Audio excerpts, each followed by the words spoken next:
Sacramento's real estate market has seen its ups and seen its downs all throughout 2025 so far. So the idea is, if you're thinking about moving to Sacramento, is this the right time to buy a house? Should you buy now or should you wait? Is the market good? Can you get deals right now? Or should you wait till the end of 2025 or even 2026? Well, let's face it, inventory looks like this, boom. And interest rates, well, they look like this. So we're going to go over some options. We're going to talk a little bit about exactly what you're looking at if you're thinking about buying a house now. What are the possibilities of maybe buying this year and maybe saving some money, getting better deals, or even waiting until 2026? This is your Sacramento real estate market update that we do every single Wednesday at 7 p.m. Tonight, we're bringing on Corey McKinney, great guy, super active realtor in the area, and we're going to talk about Sacramento real estate market, if you should be moving now, if you should be waiting, if you should be renting, all those fun questions that you have. We're going to answer them tonight. Let's get going. All right, what's up, guys? Hopefully you guys are having a beautiful week so far. It's hot in Sacramento. We're in an interesting time of the year. This is the end of July-ish kind of market. A lot of people are deciding whether to go on vacation or whether to just jump in and purchase before school starts. So this is kind of the make it or break it time of our really big rush. How are you doing, Corey? I'm doing great. Doing great. The market's still moving. I still have clients buying and selling, and I love hot weather, so I'm happy right now. All right, there we go, man. As you guys can see, I've been out showing houses. This is a product of new home communities and me, probably not wearing enough sunscreen, but hopefully you guys are doing good. Like I said, okay, so this is where it gets to be that moment where you're thinking as a buyer, do you kind of buy? You're seeing a lot of inventory hit the market additionally. New homes are giving you major deals, but at the same time, there's a party that goes like, how low can they go? I mean, can it get better? Is it going to get better? I mean, interest rates are still moving. Now they're trending a little bit up again towards sevens. And there are a lot of people that I talk to that are like, you know what, we think that we're going to wait till the end of this year or beginning of 2026, like that December period where everyone loves buying because they realize that like no one else wants to go look at houses. What do you think, Corey, as far as buying now as opposed to waiting later on this year or even early next year? Yeah, I have a lot of clients. I'm having this conversation specifically, which is kind of why we chose this topic. I'm having this conversation a lot because, interest rates are still kind of up there. There's a lot of talk about them moving down this year. First, they were going to drop in July, and then now Jerome Powell is saying they're going to probably drop in September. And so that's caused some of my clients to say, well, I mean, that's not that far away. Do we just hold off? And if we're going to hold off that long, what would spring look like? And so, you have to try to set your crystal ball aside and really look at the data and the fact and weigh the pros and cons on, is now the right time for you or not? And I think there is a lot of pros and cons, and I'm excited to dive into those. And there's strategy along with it too in making offers. You can sometimes still get the good deal with a low rate. If you write the right kind of offer, you can do that now. So yeah, I think if you find the right house and you are in love with it and your gut is telling you this feels right, I would say still go for it, and hopefully look forward to some lower interest rates in the future to refinance into. Okay, so here's the thing. I mean, I think you got to identify not only the sellers, but also the buyers in this situation. If you're a buyer who's basically been looking for a neighborhood, a city, an area, or whatnot, a specific house, and you see one pop up, even though everyone's going, oh, inventory is flooding the market, I still don't think that there are a lot of I think you're seeing a lot of the old stuff hit the market, a lot of the stuff pile up. New stuff, I don't see new stuff really be that there's that much inventory. So if you're someone who's saying, you know what, I want East Roseville, I want this, I want that, that's exactly the floor plan neighborhood I want that. That's a buyer that, yeah, you might get a better deal towards the end of this year. You might even get a better deal towards the beginning of 2026, but how does it play into you actually finding what you want? I mean, it could be, you could find amazing deals on the market, but they might not be your deals. They might not be your neighborhood, your community, your area. And you might say, yeah, man, you know what? Could have refied. Or I wish I would have jumped on that house. So I think it's also identifying the buyer. Don't you think, Corey? Yes, exactly. I think it's identifying the buyer. And, I should have clarified at the beginning that I was kind of really just talking from a buyer's perspective. I didn't touch on the seller's perspective. Um, so yeah, there's deals to be had out there, and if you're paying close attention to the market, I think I've said this on the show a couple times too. Just always be looking closely at that market because you might see that perfect deal pop up, and that'll change your timeline really fast. That right home, the right neighborhood, the right deal. You walk in, you love it, everybody loves it, your family loves it. It's then yeah, make it happen, but you'll miss it if you're not looking and paying attention because those good deals will go fast. 24 hours, 48 hours. Also, it's like you could have been waiting 6 months to find that exact house, area, community, and it pops up. And then, your brother-in-law sitting in your ear going like, now, man, wait till December. You're going to see some great deals. And you're like, well, I've been waiting 6 months for this house. 6 months. Am I going to see this house? Am I going to see a lot more of these houses? Or am I just going to see, you know, eh, sevens and eights instead of nines and tens that I want to buy? So that's a huge thing too. I mean, a lot of people have been waiting a long, long time to find that specific house. Now, if you're someone that's looking for a deal, I mean, I think if interest rates stay where they're at, closer to 7, and we go into like the slower months, like, October, November, December, January, I think there could be deals. I think at that point in time, sellers, the 2.75ers who are just basically pulling their homes off the market, they're probably going to start to rent. Now you could see them throw back on the market if they can't find the right rental occupant as well too. But for the most part, like I also got to agree with video guy Matt. He said, "Hi, I joined early this time. My weekly update: seller sticks stubborn. Time to realize your house is worth less than you thought. Cut the price. Waiting is even worse." Yeah, I gotta say, I think if you're a seller, carrying costs, maintenance, all that kind of fun stuff, I think it's like get to the point. Find that price where it's going to make sense for everybody. If you're a serious seller, I think, like I said, I think the 2.75 sellers who overprice their house and are just kind of leaving it there, they're kind of mucking up the water for a lot of buyers who are really interested to get in there and buy. Don't you think? Yeah, yeah, absolutely. And literally just had this phone call right before the show with a seller, and I was explaining this situation that she wanted to price a little higher than everything, try to get that edge. She's, when you get negotiated, you'll land at your asking price.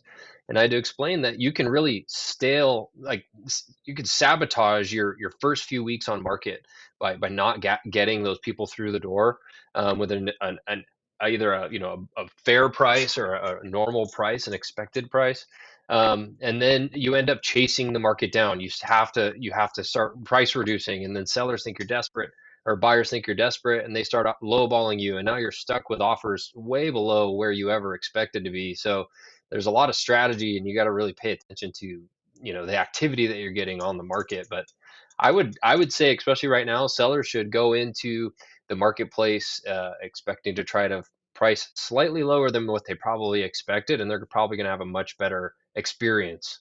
Um, and yeah, there's compromise to it all. If you're on a timeline, you got to get that house moving, and not everything is moving right now.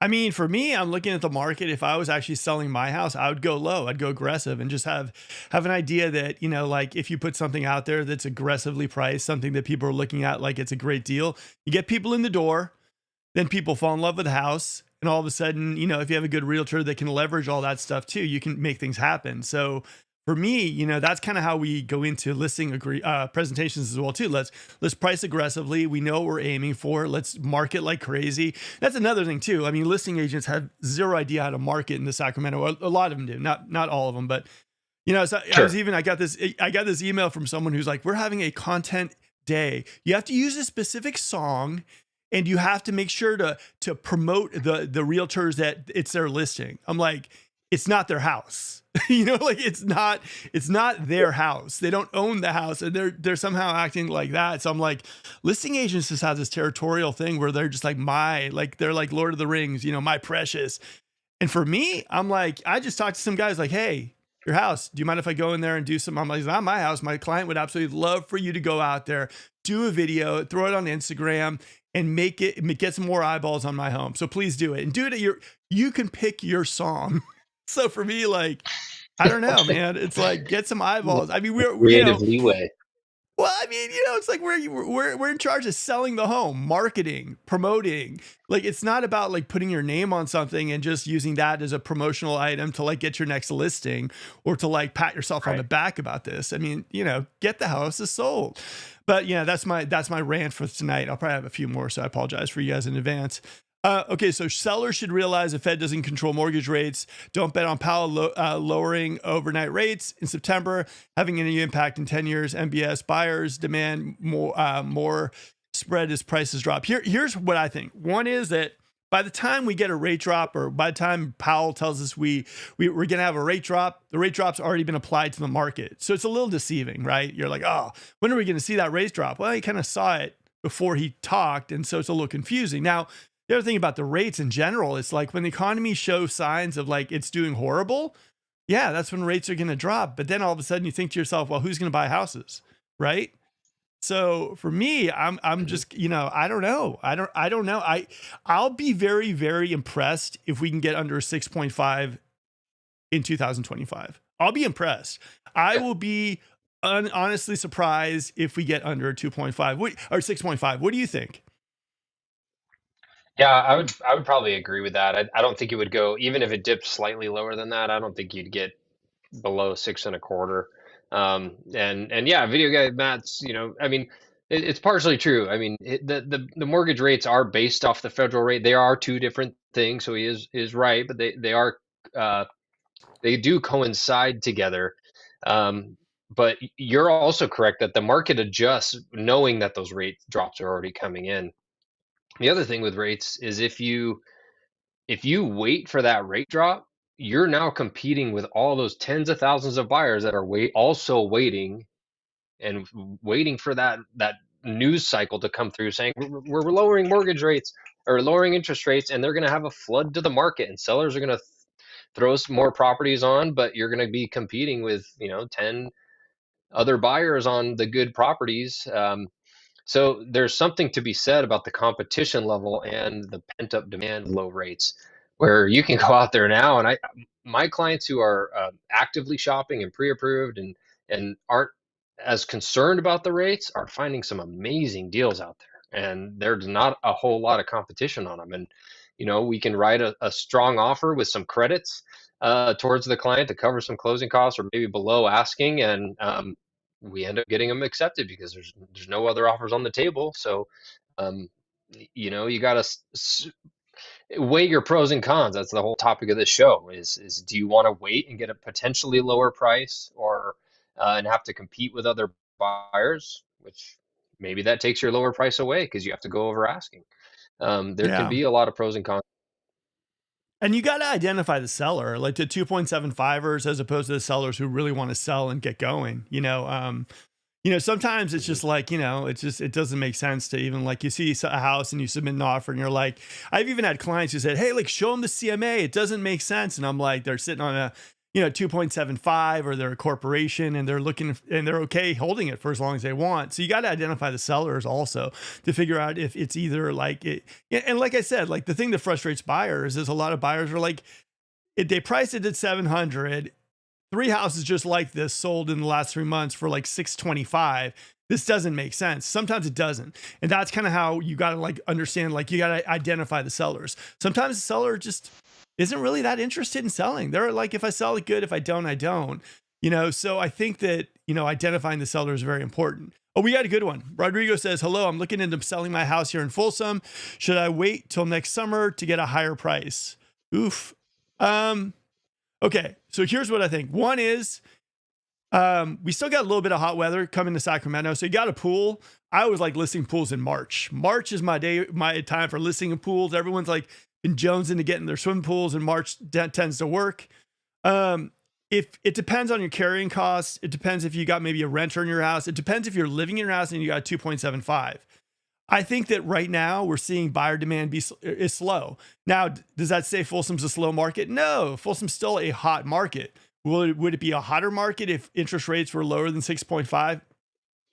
Yes, absolutely hot. Mhm. So I think it also just depends on your situation. If you're like, hey man, I just bought my house in Idaho, and I'm like, I gotta get rid of this house in Folsom. I don't want to carry it for like a few more months.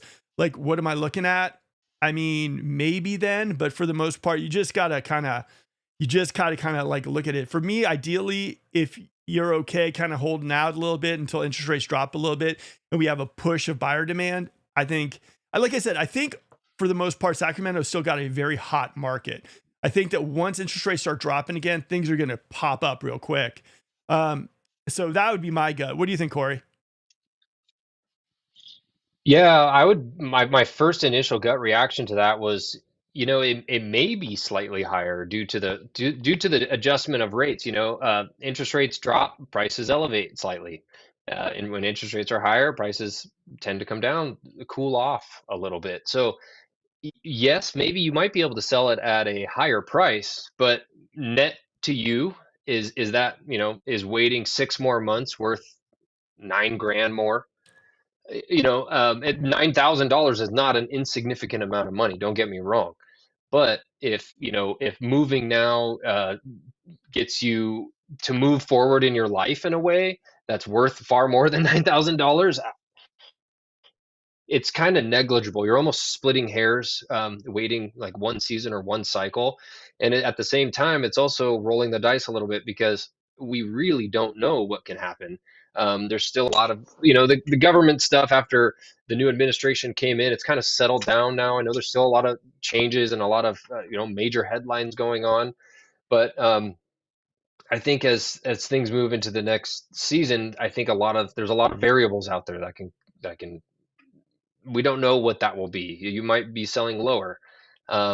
California has, for the first time, had a slight price pullback for the last couple months. So, if we're seeing that and we expect that trend to continue, then you wouldn't be getting a higher price then. If rates don't change until spring or summer of next year, then I probably wouldn't expect you to get a higher price then.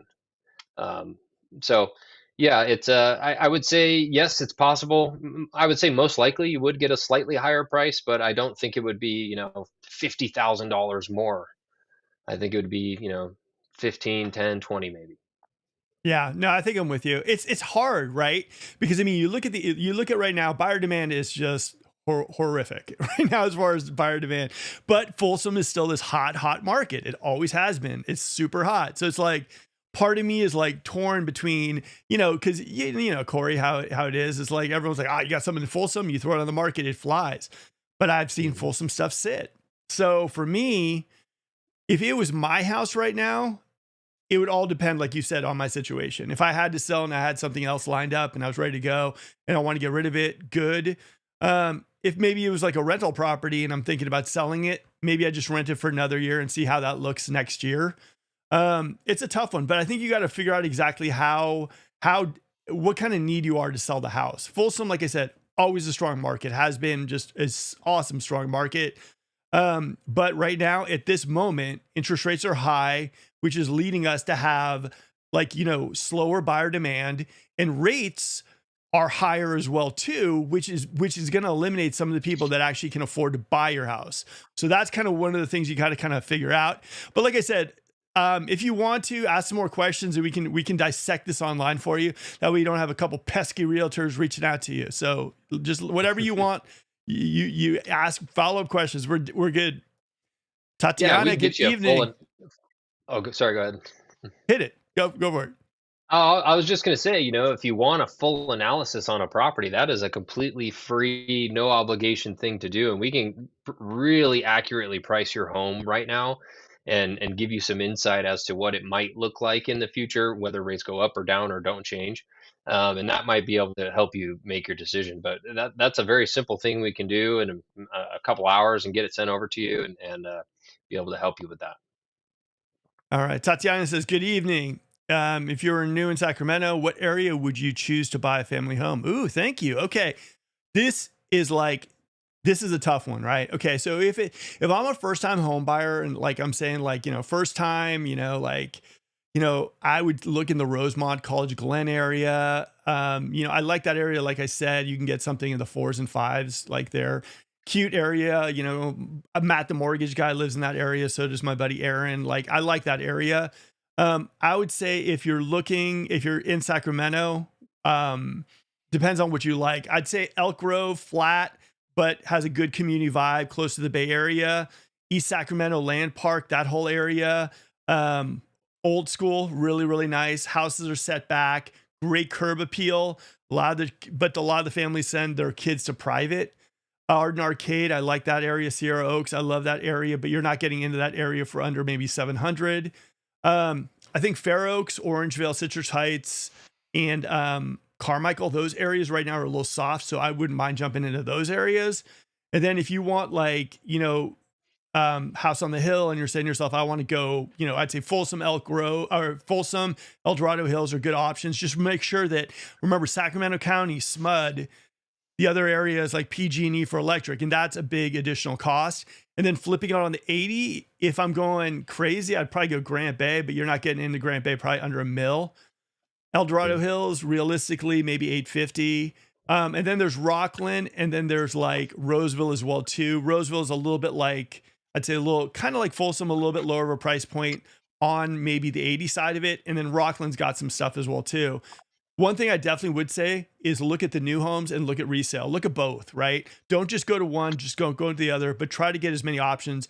And I like to, when I have clients who are basically new to Sacramento, I break up freeways. I say, let's go to the 50, let's go to the 80, and kind of break it up that way. So it's also got to be what you're accessible to. What do you think, Corey?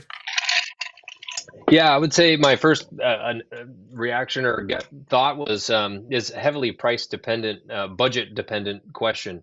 If you are shopping in that $1 million range, yeah, I would say Granite Bay, El Dorado Hills, Roseville, Rockland, amazing places to be if you want to be a little further out of the city, or if you have that budget and you want to be a little closer to the city. East Sacramento, Land Park, those areas are going to be great for families. If you're lower than that, 700,000, 800,000, then yeah, Roseville, Fair Oaks along, American River Canyon, those areas are fantastic. And it really, I've run into this a lot. I know the homeschooling movement is growing significantly, especially in my area. And so it depends if you want to utilize the public school system or not. I have a lot of families right now that's not important to them. So it really frees up these boundaries outside of the school districts. But yeah, I know that for a family, especially, schools will probably play a fairly large role. And I know, I have a client right now that's just fighting to get in the San Juan district under a certain price point, and it has been just very, very tough to find. Yeah. I would say, Tatiana, though, based on like everything, I'd say also look at Curro Downs in Fair Oaks. One of my favorite communities, bar none. It's like right next to Sailor Bar, which gets you close to the American River. Tree-lined streets, everything is set back. It's just like a wooded kind of vibe. It's really, really beautiful. Like it's probably even gonna be one of what the areas I'd consider moving into next. Curro Downs is like you go on Hazel, then you flip on Curro Downs, and it's just like it's really just a beautiful, beautiful community. And I'd say, honestly, if you ever are bored and you're just typing it in, go down those streets. Really nice, really tree lined, really like nature, really like close to the water. I love that community. I think you'd like it, but that's where I would look. Yeah. All right, we got this. We are on the market 2 months, cannot sell it. I live in Rancho Cordova, 5-bedroom house, looks nice. What do you think? I mean, that's kind of and that's kind of where it comes into play. Like one is like the demand is just low. It might not be your house, honestly. And I know a lot of people are like, price it low, price it. It just, I don't know. It's a tough market for sellers right now. As far as selling the house, I'd make sure also your realtors out there throwing out some stuff in social media, promoting it and marketing it like crazy. Like I said, we've put down 9 homes with YouTube. And I know, like I talked to a majority of realtors. I'm like, yeah, I do YouTube. And they're like, YouTube what? I don't understand what you're talking about. And it's like, just, I'm like, okay. Like, in fact, today, like there's a house in Loomis that is like beautiful and is like, it's going to sit. And I even talked to the realtor and I was like, I don't mind going out there to film a video to put on the channel. And they're like, give me all these restrictions. And I'm like, all right, I'm good. I'll take the 0. Good luck. I'll see you in 3 months. What do you think? I mean, that's the kind of thing right now. 2 months. I mean, 2 months really comparatively in this market, that isn't even that much. Don't you think? It's not that much, but I will say the strategy of listing a home for a listing agent and pricing the home 2 months ago is extremely different than how I would price it right now, especially Yeah. seeing the past 2 months of that. The market's not shrinking, it's not like just sinking or at all. I would just say it's slowly contracting.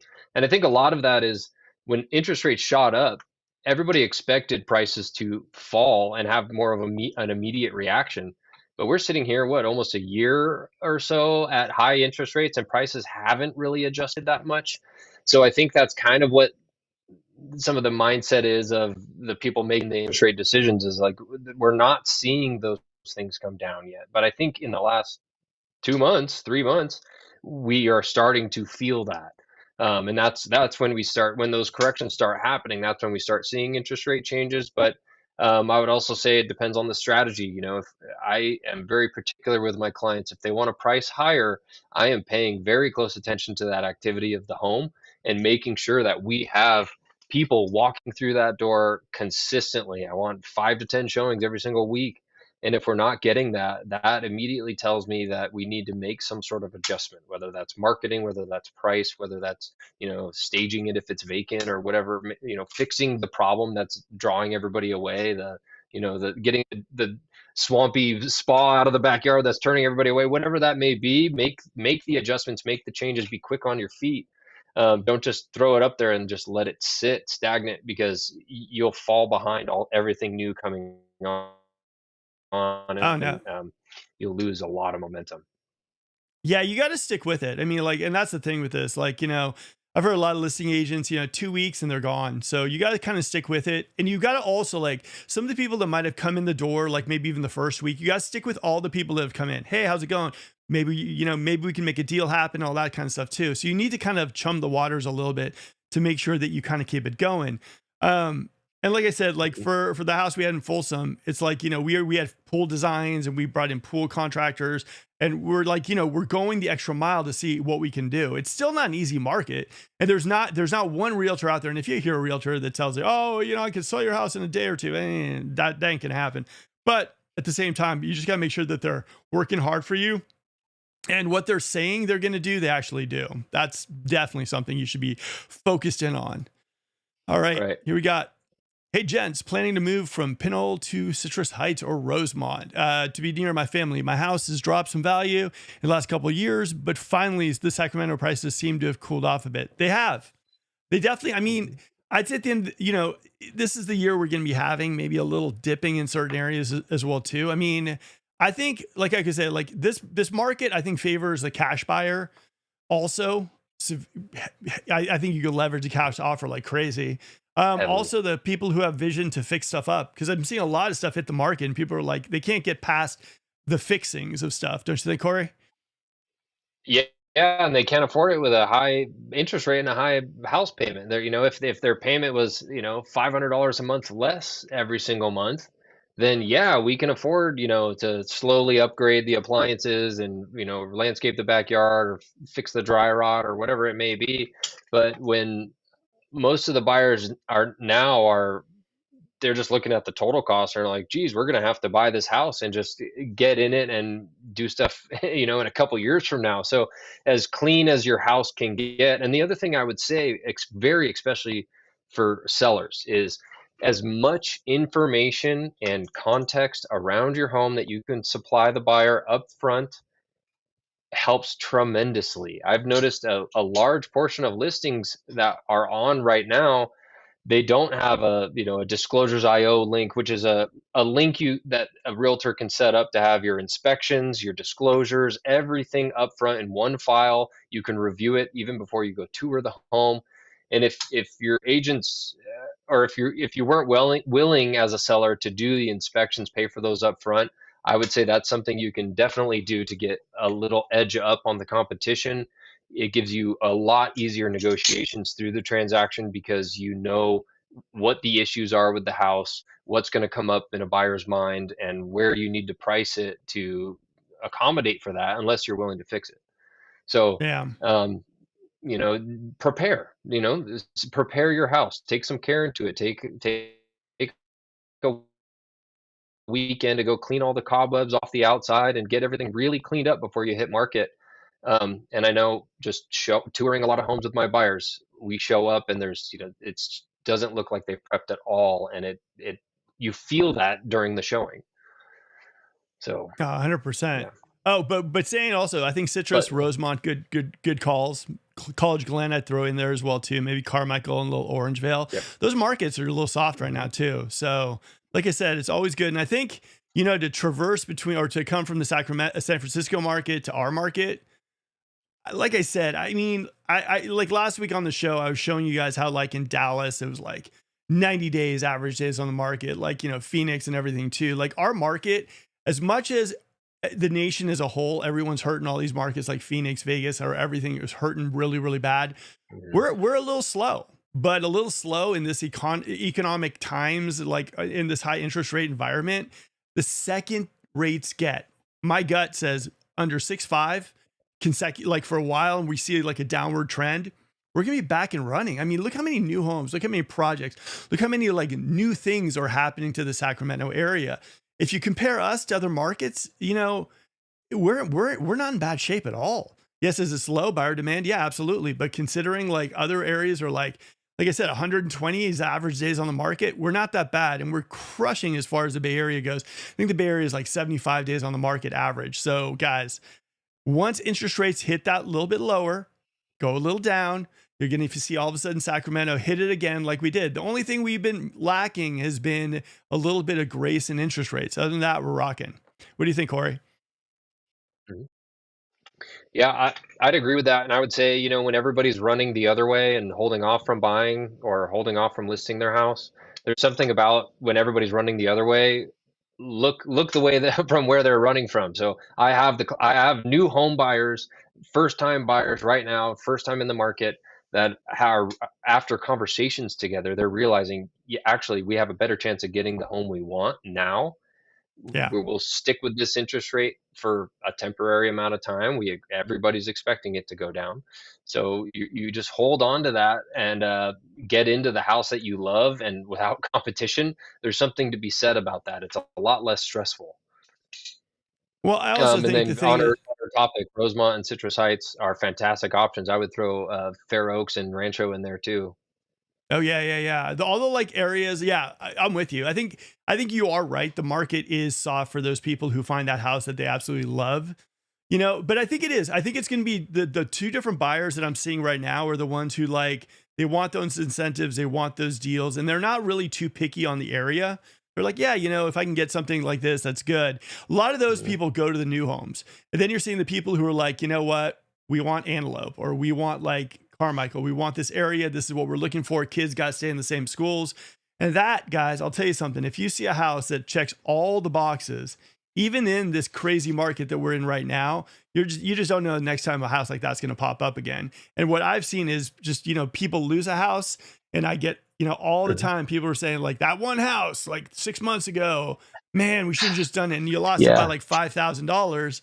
Part of you's got to say to yourself, like, at the end of the day, $5,000. So I couldn't get a cup of Starbucks a couple times a month, considering what that payment looked like. So I would just say, Yeah. guys, if anything, it's right now. It's like, time your life, don't time the market, but those are the two different type of buyers I'm seeing. For me though, like I was all about finding the right house, finding that house that I was like, I want to buy, and that's it.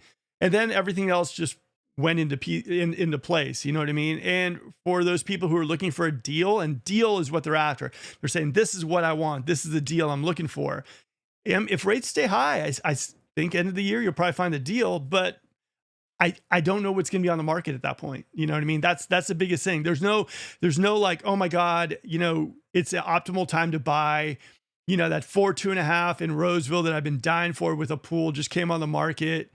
Because guess what, guys? The thing about the people who watch this show, you guys all have great tastes. That one house that hits the market, even in a great market or in a horrible, market where buyers are getting all the advantage, believe me, there'll be like 5 offers in on that one. So just be aware. If you see something you like, other people might like it too. What do you think, Corey? Oh, yeah, I would touch on that heavily, saying, the good stuff is still very competitive. And that's, you're seeing this concentration of buyers only touching the really good properties. And so that's where I press heavily on those sellers, like, do everything you can to get your house in the best shape possible before you go on. And I know that's kind of a standard rule, but now I think you really have to kind of take that extra step, to make it shine. Because if you get into that top tier bracket, you're going to have a good result when you go on market. You're going to have, if you're priced right and the home looks really nice and really just clean and put together, you're going to have some good action, especially if you do all the pre-inspections and disclosures, have all your stuff, all your ducks in a row before you go on market. Um, yeah, those are still competitive properties. And it sucks when your buyers have been looking for 6 months. I just dealt with this. 6 months, they're looking at all these properties, made offers on other ones, and then, they didn't pan out. And then, boom, perfect house. We're the first one to tour it, where they're taking off work to go see it. We get the offer in first, and we're like, what's the response? It's a strong offer. And then, sorry, we have 5 offers. So we'll Yes. consider. Do you want to make any adjustments? And it's like, gosh, you just yeah, it can be very tough on those. And then, like you said, I call it the reference house. It's the house you always reference when you miss out on it. And once you have that level of house in your head, and you've seen how nice it can be for that price, it makes you a lot pickier of a buyer, which I think is a good thing. I always encourage people to see as many properties as they can before, um, they purchase, because you know how it is. We see a ton of homes, and Oh my yeah. buyer might be walking into the door of a home and opening the door and being like, "Wow, I absolutely love this. I love this. I love that," and everything. And in the back of my head, I'm like, "Oh no, this is probably one of the ones that has the most stuff to have to take care of. The HVAC's 30 years old. The roof is 30 years old. There's dry rot everywhere. But they love the house. And then, a week later, you're touring with a different client, a similar house, similar price, and it's just perfectly clean. It's freshly painted. All the major things have been taken care of. It's like, wow, they could have gotten that one and it would have been a much better fit. But sometimes the heart wants what it wants, and that's your job. My job is not to give my opinion on the home. My job is to help you find the best home for you. If you want my opinion, I'll share it. But um, yeah, that can be tough to see. We're educators. I like that. That sounds better. All right, Rodrigo says, Video Guy Matt says, Rodrigo, I'm sorry, man, but I can't imagine things would be better next summer. Depending on neighborhood, I'll give you 65% of the appraised value today. I don't know if Rodrigo's going to bite on that one. Honestly, for me, like I'll Folsom's still a outbid pretty him. hot I'll give market. him 70%. Yeah.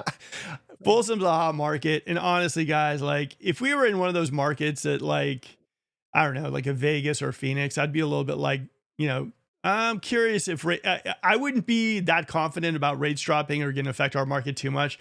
I just know our market comparatively towards other markets in the US. We're not hurting at all comparatively towards those guys. And for me, I think if rates get under 6.5, it'll be business as usual. We're in a great area, job diversity. We got like state jobs. We got all the doctor, nurse jobs. We got New Dignity here, Hmm. Sutter here, Kaiser there, education jobs. Also, all those new homes being built, big employers over there as well too. So for me, and also we're close to Tahoe, close to the Bay. We got. I think we're good. I think we're good. Like I said, like for me, Well, gosh, to be able to, live in California and have the lifestyle we have and have nature and mature trees and rivers and lakes and ocean and delta and everything around you, it's such a hub. It's such an underrated location in my oh mind. yeah. I mean, Corey, did you feel that tornado yesterday? Because I sure didn't. No, no hurricanes, no tornadoes. We're okay, guys, in Cali. So Yeah. we're good. We're good. All right. Um, Robar says, "Are you that guy, Video Guy Matt, that keeps calling me asking if I want to sell my house?" I think I saw Video Guy Matt. He had the microphone on his car, going, "We'll buy houses. End of the world is coming." Ah, man, you gotta appreciate a guy's hustle. All right, Video Guy I'll Matt touch said, on that because a lot of agents are talking about, or a lot of agents, mostly larger teams in the area, will say, "We'll get you 3 guaranteed offers on your house within the first 7 days." And people are drawn to that because they think immediately like, "Oh geez, that's like a guarantee we're going to get a great offers right off the bat. I can get you offers in your house in an hour." Doesn't mean they're going to be good offers. So, be weary of that. Of There's tactics out there. Not saying every team does that and they're shady or slimy, but it's easy to get offers on a house. It's just it can be tough to get offers that make sense for the seller. So yeah, offers on homes come all the time. It's just got to be a good offer. A lot of those teams also, if you do go with them, they give you a nice jar of snake oil. So you can use it. It'll cure anything you want. I mean, yeah, some of that stuff just Yeah. makes me kind of laugh. It's like, all right, come on, seriously. Yeah, it's a Yeah, little and bit I of a joke. know, and I know some of those agents, they'll just, if they can't get the third offer in, they'll just write a lowball offer themselves on it. And I'm like, gosh, anyway, why don't we need to air real estate dirty laundry? But It's all good, man. I think here's the thing. In real estate, we all like run in the same kind of circles. We know who not to, so just be very, Mhm. very like, I would say for you guys, just make sure that number one is reviews are huge in our industry, and just make sure you let other people know about your experiences in this industry as well too. All right. Video guy Matt says, Tatiana, if I was new to Sacramento, I'd choose not to live anywhere in Sacramento. Come on, video guy Matt. You're picking up all these houses. You're killing me here. You're gonna have all these houses and you're telling people not to move here. Your property prices are gonna go down.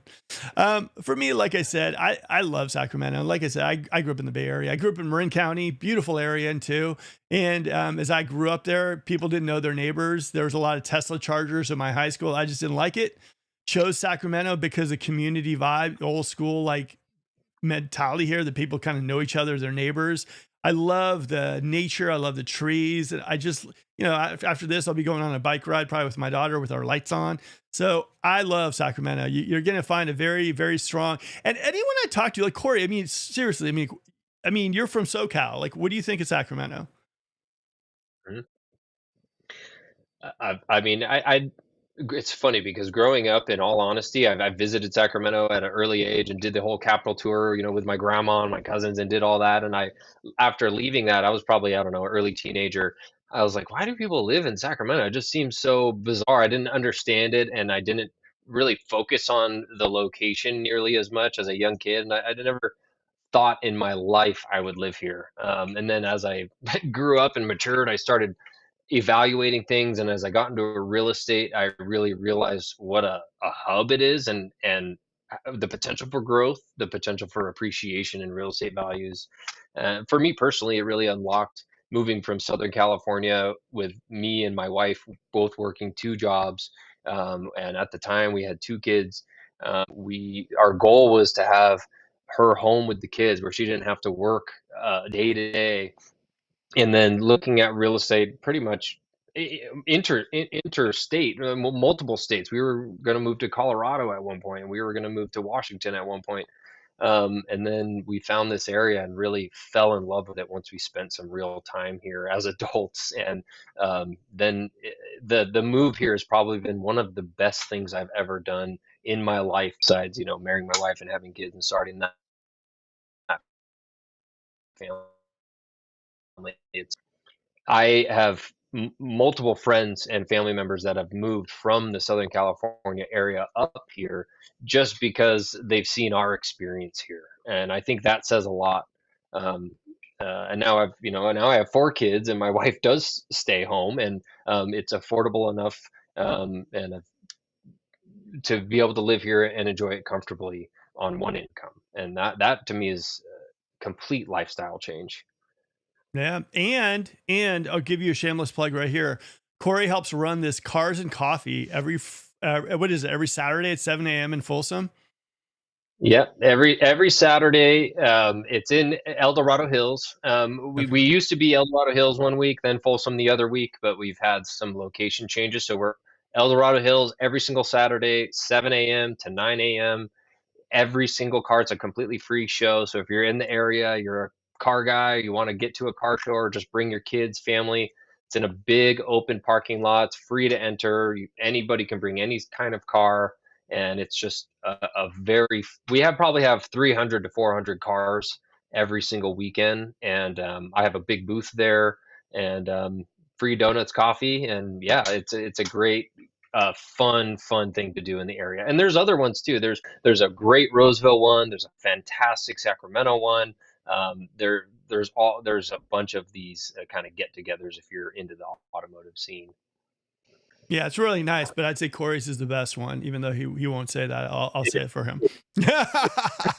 All right, we got a good question here. Is there anywhere in Sac where I can get an affordable house, which is both relatively new, but also with a bit of land? Ooh, okay. Mhm. I would probably say, relatively new. You could probably get some like, newer kind of one-off kind of like mini custom homes. I've seen some newer homes like in like the Carmichael area, Fair Oaks area, Orangevale. I would say if you're looking for like something that's like new with land and you're looking for like a builder like that, I'd say Rancho is going to be your best bet. Somewhere like a Beezer, someone maybe like a Tri Point. K-Hop doesn't have like big backyards. Woodside doesn't as well either. But depending on what kind of Mhm. land, if you're looking for a half acre, I don't know. You probably have to go resale in something that was more remodeled to keep it maybe under maybe 650. What do you think, Corey? Yeah, I was gonna say the same thing. If you want relatively new and large lot, you're probably looking for something remodeled. I know, Orangevale on that border of like Orangevale and Granite Bay and Roseville, there's some pockets in there that have some nice larger lots. There's stuff hidden in Orangevale all the time that you can find that on large lots. And it also depends heavily on how far out you want to go. You know, Yeah. I live in Cameron Park, and it's a third of an acre. Most of the lots here are a third of an acre to a half an acre, I would say. And but some people just look at, and for me, I don't feel far out at all. I'm 30 minutes to downtown Sac. I don't deal with traffic really ever, unless I'm driving around in other cities, of course. But I've shared that with other people and shared the price point and everything, and it looks amazing on paper. But when they look at the location, it's just too far out for them, and it's in El Dorado County. There's potential for having to deal with fire insurance and stuff like that. And so, if you want to be within Sacramento County, I would look, uh, Orangevale, Fair Oaks, Carmichael has some good ones. Those borders of Roseville have some larger lots. But I mean, price dependent for sure. You can get a 10-acre home in El Dorado Hills with 4,000 square feet if you have the funds to do that. A million plus. All right. Crowbar. No, you get those calls too. They offer 50% value. So offer, great deal. Haha. All right, Sabo. Elk Grove in the house. All right, we got Elk There Grove we here. go. Tatiana, thanks so much, guys. I'm taking notes right now. Nice. Yeah, and Oh, I would Pamela encourage people busting out if another one. Pocket. Oh, I I like that love area. Pocket. I love Pocket. I think Pocket is just such a an area that's prime for some strong appreciation in the future. Oh yeah, no, Pocket's great. Tatiana, thanks so much. Yeah, no worries. Like we'll get you more ideas. All right, nobody talks about where I'll be selling my home from an antelope. FYI, supposed to meet with you next week. Mark did on the market. Just curious why never any antelope talk. I guarantee you one thing is you will find your Mhm. house front and center when we list it on this channel, and I'll be showcasing antelope because that's part of my job as well too. So we'll be talking about it. Trust me. I just moved someone into a very nice house in Antelope as well too, right near the high school. So for me, like I said, I think Antelope is like a little kind of like satellite almost of Roseville. I still think like for me, I think I've said it on a bunch of lives, but Antelope for me is like that spot that people don't really know about that. Mhm. I mean, I think you can get great deals in Antelope. I think the houses tend to be bigger. You can get pools, and it's relatively comparatively towards like a Roseville. I mean, the bang for your buck is definitely there, don't you think, Corey? Oh, absolutely. Yeah, and I think it should be. I just said Pocket is prime for some appreciation growth. Antelope is probably above that. That it's like you said, it's not talked about as much. It's kind of hidden. It's a smaller area, and it can be pocketed. There can be areas that are of antelope that are fantastic, and there can be areas that are a little more industrial kind of feel to it. So it depends on where you're at. But I think antelope is a great area, and that area is changing a lot. Oh I yeah, think no, it's 100%. prime for some appreciation. And like I said, when we get your house going on the market, the video is going to be front and center. Like I said, and we will be highlighting the area as well too. So don't even worry about that. Like I said, one of the things I love about this channel is the fact that we have so much activity on it. And so for me, I'm always telling people like, like why wouldn't you showcase your house on this channel? Because we get so much attention. And like I said, 9 houses sold via YouTube videos. So that ain't bad. All right. Right. Agreed. Desirable houses will sell. Things that don't move need more work upgrades. What the price justifies. We all get mad homes are expensive. We all get mad homes are expensive. Who knows? Maybe the bottom will fall out, but doubt it. Like I said, guys, here's the thing. Like I said again about Sacramento, I think we just need interest rates to drop just a little bit and we'll be popping again. Sacramento, if you look at it against other cities, other areas, even the Bay Area, right? Tech goes bye-bye for something like your stock or whatever. And everybody all of a sudden, like, you know, everyone's freaking out in the Bay Area. We're so like nicely loaded with a diversification of jobs in the Sacramento area. And we've got the funnels from the Bay Area. Is it as strong as it was maybe a year ago? Not as much, but still we got people who come out here, fall in love with the area. And next thing you know, they're moving out here. So for us, I think Sacramento is great. And I think a lot of people probably at this moment are thinking to themselves, like, maybe we need to stay put, but they're thinking about making the move in the Sacramento area in the next couple of years. We would just talk to this couple and we showed them around the various areas, and their plan is in 2 years to come to Sacramento. So we've got a lot of people that are kind of already on the Sacramento train. I mean, we just got to get that interest rate to drop a little bit, and I think it'll be business as usual. What do you think as far as Rob's comment goes? 100%. 100%. I'm right with you. I'm saying the same exact thing. If I would say, you know, homes that are desirable are moving faster. Homes that need work aren't moving as quickly. I will say, if you're a buyer and you walk through a home and you see, gosh, I love everything about this except X, Y, Z. If you're my buyer, I'm coaching you on and writing the offer, including seller credits to either cover your closing costs to accommodate that, or a lower price is a good option too.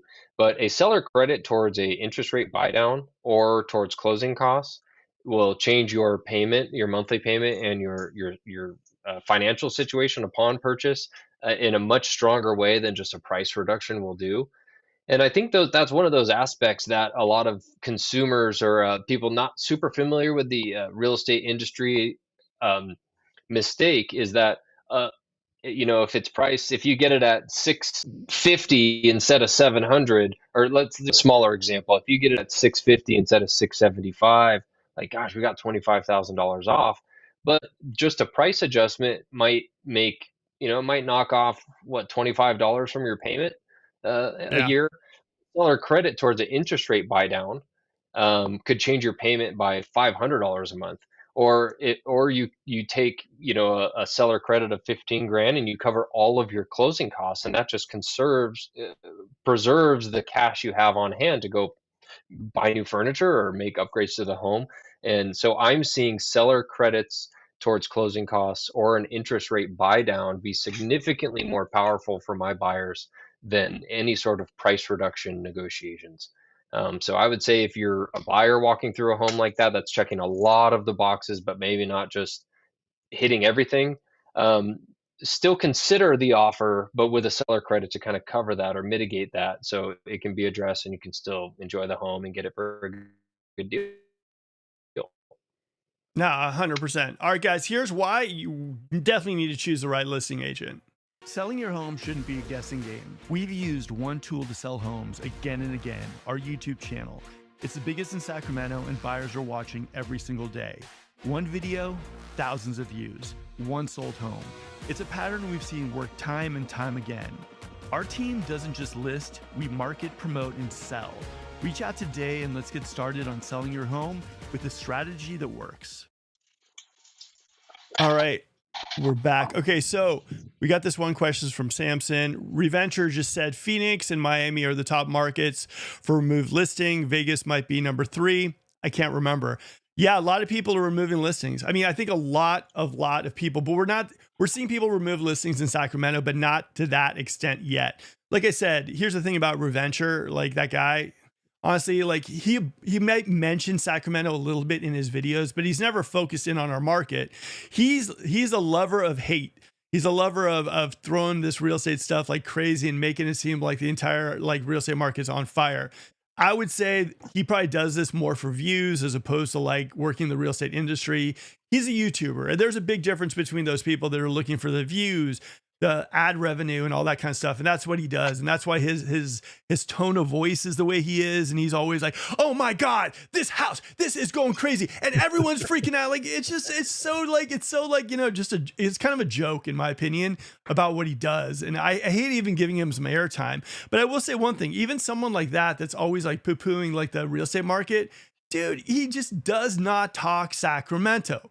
I mean, honestly, he just doesn't mention Sacramento in any of his videos. Why is that the number one person who loves to put a spotlight on even the little bit of negative markets? He does not focus it on Sacramento. That alone should say, like, if there was anything to show about Sacramento, he would be putting a spotlight on Sacramento, and he can't.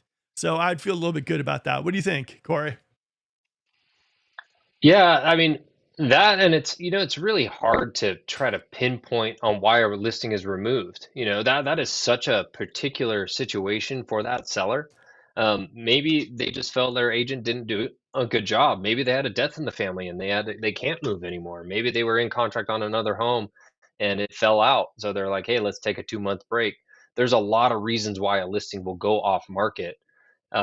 And so, yeah, I think, generally you can look at stats and see how many are pulling off in an area and see a significantly higher amount that are expiring or canceled. But unless you really understand the nuance of why people are doing that, you really don't understand why that listing's being removed. And I will say, I built a lot of my real estate business off of working with people who have tried to sell with another agent and ended up not having success in selling, not anything,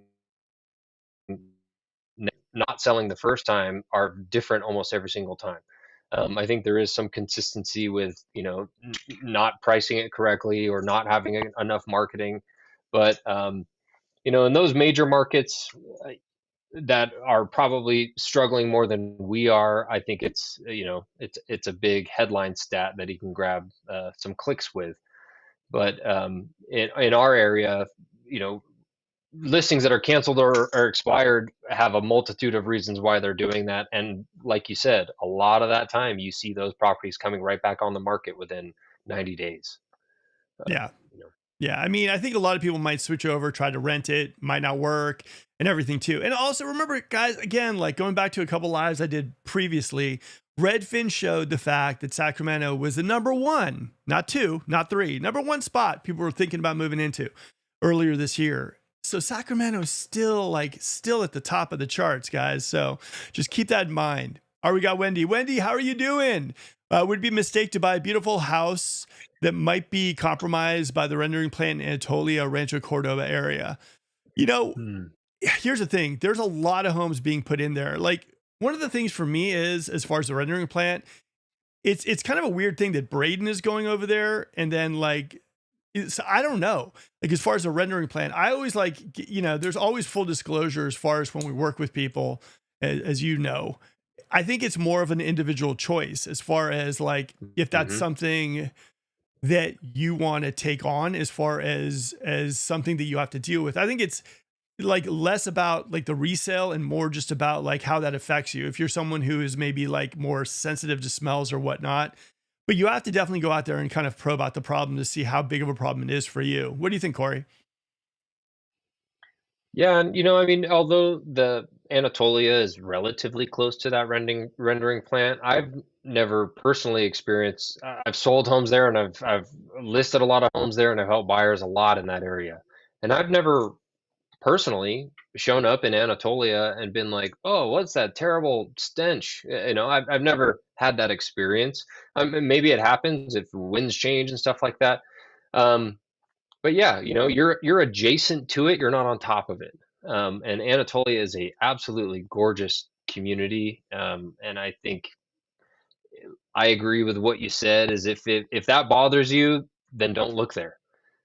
Same Yeah. thing with if somebody passed away in the home. If sometimes that bothers people, and sometimes it doesn't bother people at all. Especially if it's natural causes. I'm talking about natural cause deaths. But Yeah. some people are really have a lot of strong feelings about that, and other people don't.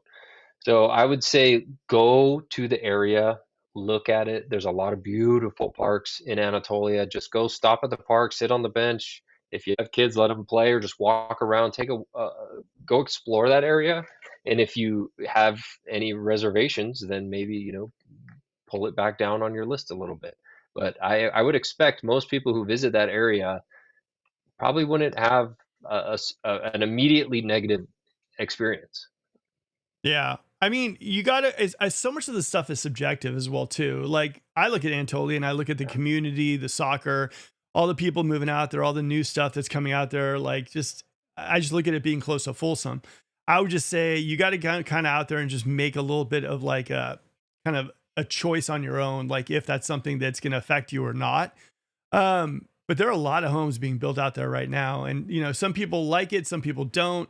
But if you're looking for like bang for your buck, I still think Rancho in that area, I don't know if it can be beat in the Sacramento area. I think you can get more for your money in that area if you're looking for something new than any other area in the Sacramento market. So Right. I And don't know. like similar to Mather, just down the road. Mather's right there. It's a beautiful neighborhood, beautiful homes.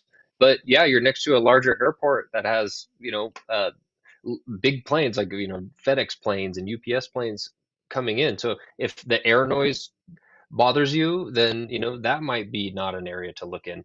It's very, very subjective.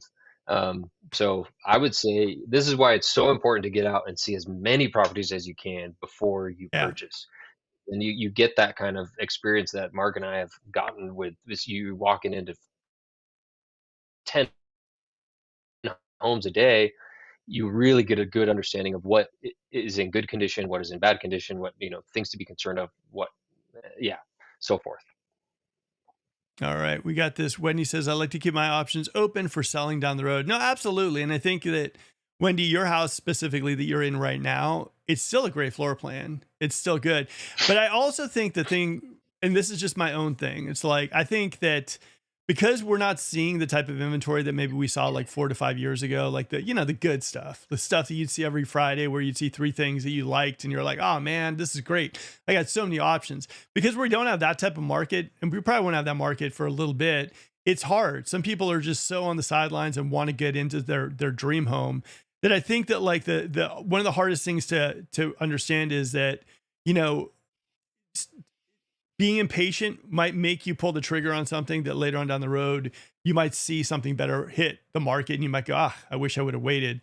Like for me, I'm very picky. So I know exactly what I want. Like, even if at times I have to wait for it, I'll wait for it because I know what I want and I don't like to move. So like I said, again, like when it says, hopefully I'll fall in love with my dream home soon. I want to make a smart investment. Yeah. And here's the thing, like, and I tell you this straight up, like if you have to kind of give yourself excuses why that home is for you, then you're kind of like, Cinderella trying, or the sister trying to put the shoe in and trying to make it fit, and it's just not going to work. That's You a know what I good mean? But if analogy. That's a really good analogy. you know what I mean? It's like, no, I can make it work. I can make it work. Nah, it's got to be a house where you see it, you fall in love with it. And then when you see it the second time, you even fall in love with it even more. And you're like, that's the one for me. That's the one I want. That's how I found my house. And like, I want that experience for everybody. You should be like, I cannot wait to get in there, planning where your furniture is, all this stuff, and just go, go, go. I mean, I don't know. That's what I hope for everyone who's looking for a house. You know what I mean, Corey? Oh, 100%. And you can tell when I had a buyer recently fall out of escrow on a property due to some conditions of the house that we were unaware of when we made the offer, and they were really disappointed and upset and felt like we're never going to find the right house for us. And then sure enough, 2 weeks later, we walk in and I could just see on their face like this is it, this is it. Yeah. This is you get that gut feeling where it's just like, oh my gosh, it's everything is just checking all of the boxes. And that's where you got to strike where the iron's hot as a buyer. If you're getting that feeling where you're walking out just the butterflies in your stomach, excited about it, trust that. um, it's a very powerful thing. Yeah. No, 100%. I mean, yeah. Okay, so we got this. My old galvanized main water pipe should be replaced. I'll disclose. Offered to have it done. Was suggested to ask a plumber to fix when it was when in escrow to keep the cash free. Is that common to do? it can go either way. I know some people that fix that stuff so they don't have to deal with it. Because when you're in escrow, here's the thing: people ask for more. You know, they'll 20,000 to fix it, and you're like, 20,000, man, that's a couple grand. You know, give my handyman or something. So when you're in contract, you're kind of at the mercy of the buyers, and that's the only thing I'll say. Like in real estate, the pest inspection is notorious, right? You'll do a pest report, pest inspection will come back, and there'll be a quote on it for like 10 grand. And, you know, you'll look at it and go like, I can get a contractor or a handyman to even come out here and do the work for like, maybe like 1,500, because you're on that time crunch. Like, you know, like they want you to fix section 1 stuff. And so you're kind of like at the mercy of the buyers at that point. So for me, if there's anything like that, I always say get it fixed beforehand, because usually you can get a better price on it. What do you think, Corey? Completely agree. Avoid working through the problem with the buyer attached. It's going to be significantly easier. It's going to be far less stressful. I can almost guarantee you'll get a better price on it because you'll be able to shop, get multiple quotes. You're not under pressure to go with the first quote you get to, you know, or the person who can do it the fastest, because you're in a, you know, 20-day escrow, 30-day escrow. So get the quotes now. If you're willing to replace it mid escrow, I would get the quotes now, get multiple quotes. If you need quotes, I deal with this sewer problem all the time.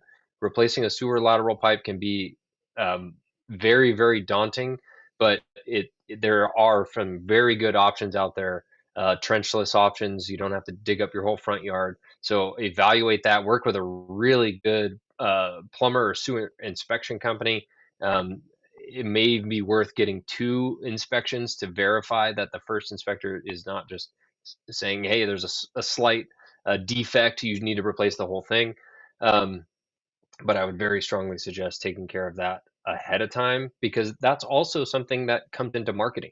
You know, updates that you do to the home that cost you money, to me, is a complete marketing aspect. I'm going to touch on every single dollar that you've put into that home. New ceiling fans, new HVAC, replace the sewer line, take care of the home. The more that we can show in our marketing that you as a seller have taken care of this home, you've put thought into it, and you've put money into it and invested in it and taken good care of it, helps your sales significantly.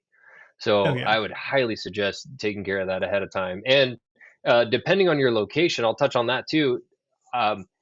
These sewer laterals, and a sewer lateral is, you know, all the sewer comes out of your home down to one main pipe, and then it goes from your house to the city connection, the utility connection. That main drag is what we're talking about. If you have a plug there, a major sewer backup, whatever that is something that you want to get handled before you go on market 100%. Yeah, no, 100%. I mean, like working with a listing agent can get you to that point too. It's just, I think it's so valuable, especially in this current market. Also, the other thing too is like Nikki ran into this problem too. Like, she disclosed everything. The buyer knew about everything as far as the what's called the piping that they had and everything too. They were even offered a seller's credit. And they went to the end of the row, and for the most part, they wanted more than the seller's credit, and they backed out. So just be aware that, you know, like getting it, you know, if your gut says maybe I should take care of this beforehand, it might be right. All right, we got this. Oh yeah, I have a few awesome cars. My daily is in Durango Hellcat turned. Oh, Corey's already excited about this. I'll read this one. It's a Durango Hellcat tuned with E85. That's an ethanol fuel that gives you more power. 900 wheel horsepower. Eibach lowering springs, Borla attack exhaust system, LED lights in the grill, laser shift. That thing's a weapon. That's a muscle car with a SUV body on it. You should come to Cars and Coffee. Bring it. Now I'm going to tell you something too. When we do a video of your house in Antelope and we get ready to sell it, if you can bring that car out, that will be the car that we put in the intro of the video, and we'll shoot the thing up as it's driving through Antelope to the house. It will be an amazing video. So if you're game, let's do it. Maybe we'll bring Corey will do a cameo in the video too. It'll be fun though. Oh, I'd love it. Let's do it. All right. Here we go. Video guy Matt says, Rancho buyers should know that the landfill there is planned to grow over 30 more acres larger and over 100 feet taller than it currently is. None of that stuff I'm aware of, but like I said, video guy Matt, send me some info. I'd love to display that information. Now, let's get into some fun stuff. We're going to talk a little Toll Brothers. And I want to show you where Toll is kind of building out a little bit. And we're going to go into some Q&A like we always do. Here is ad number 2, and then we'll get into the QA. And I want to show you Toll Brothers' latest, not only the community in Rockland or El Dorado Hills, but I want to show you in Bickford how they're coming out with 2 more communities that they're going to release sometime towards the end of this year or the following. It's pretty cool. For 6 years, we've been selling new homes in the Sacramento area. Roseville, Rockland, El Dorado Hills, Plumas Lake, Linda, you name it. We've basically sold in that community. We'd love to work with you.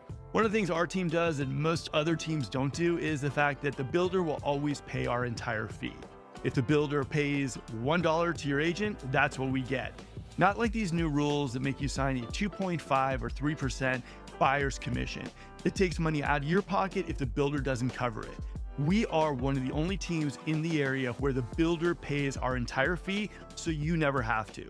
Reach out to our team and we'll show you why we should be the team that you are definitely working with. All right, so here is Toll Brothers Bickford. Now this is going to be kind of interesting. Here, check this out. Okay, so here's Bickford, as we know, the Toll Brothers community right here. Boom. They're building this out right now. Now, here's where it gets really interesting. They have 2 more communities that are planned to come into works. Right here is going to be their other community they're launching, and right here. Now, this community right here, boom. That's going to be like close to like 1 acre lots right there too. Now, this one is going to be the big one. We're talking like, it's probably going to be the same price as the one they're doing El Dorado Hills. And this one only has a few, not a few, but like, I think it's like 42 lots out there too. Now, this one though, is going to be smaller homes, and they're going to actually be smaller homes. The highest floor plan goes up to 2,700 square feet. So this is going to be Toll Brothers 3 communities up at Bickford Ranch. Like I said, this one right now, their main one, their one that they're selling right now, is doing crazy promotions. Like I saw one Austin model, like with a backyard big enough for a pool, cute little house. And that thing, I think it was going for 1.25 with crazy incentives. And they even have right now an Etna, which is their largest floor plan. You saw it modeled as well too. You can get that thing for under 1.5 with a pool size backyard. Just absolutely crazy. So that's going to be Toll Brothers for the most part, and what they're going to be coming out with Bickford Ranch. And if you guys are interested in learning about Toll Brothers' insane discounts they're doing at Bickford right now too, DM me, send me an email or a text or call. I'll put you in touch with exactly all the incentives they're doing out there. They're just phenomenal. All right. We got Amber here. He said, would you hire an inspector for a new build or not, since the builder has inspectors? I would always go with my own builder, and I'm my own inspector. What would you do, Corey? 100%. There's an inspector that's very popular on Instagram named Cy Porter. CY is how you spell his name, Cy Porter, and he is known for being a pain to these new home builders because he inspects them more thoroughly than I've ever seen anybody inspect a home. And he's kind of highlighted some of the stuff that can be overlooked. You think brand new, and you think brand new of what you get at, like, when you buy something at like a Best Buy or a Home Depot. But these are constructed things, so some issues can happen, and I don't want to bash any sort of builders, but there are things that can be overlooked, so it's very smart to do that. But I do know that some home builders restrict that, so make sure you're reading through that, and make sure you're talking to the new home rep and your agent. I would highly suggest, if you're buying a new home, still be represented by your own agent that you choose and trust, and then to guide you through that and to verify that you're able to do all of that without voiding any sort of warranties or causing issue. Yeah, 100%. The other thing too is verifying that the builder that you're working with is reputable enough to, and their superintendent, you meet with them. The other thing too is, like, what I find is that a lot of times we do a lot of new homes. Probably we're probably like, we do more new homes than I think any other team in the area. But here's the thing that we find is that, when a person gets a new home, like 20% of the time it's like, they're good, they're done, whatever, it's good. But for the most part, what you notice is a lot of people buy the homes and there are little things that go wrong.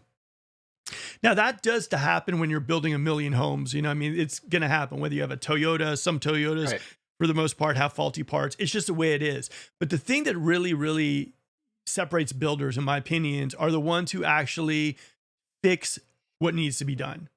They have a good, Mhm. hey, you know what? This is wrong with my house. I'll be there. And like tomorrow, we'll take care of the whole thing. And they bang it out and nail it out and they're done with it. Like those are the ones that I think, at least for me, that's who I would go with. The ones who are like, and like Corey said, I mean, you're assuming this can be brand new. Everything's perfect. There's so many moving pieces to a house and there's so many different teams that get involved to build a house. But you just need to work with a builder that basically, if there's something wrong with your house, they're in there, they're taking care of it. It's not like, like a disconnected line. They're there. And those are the builders that a good realtor who works in the new home market, like I do, like Corey does, can kind of push you into, and Mhm. just not push you into, but kind of recommend to you and say, look, this is a builder. I've done a lot of experience, like a lot of deals with them. They're really good at coming in, taking care of business for you. Like Taylor, been great for us in the area. I'm not saying every community all throughout the United States. I'm just saying like communities we work with, really responsive, and we put in a lot of people in Taylor homes. So for us, that's the kind of experience we bring to the table. And I know Corey does a lot of new homes as well too. So that's the stuff. All right.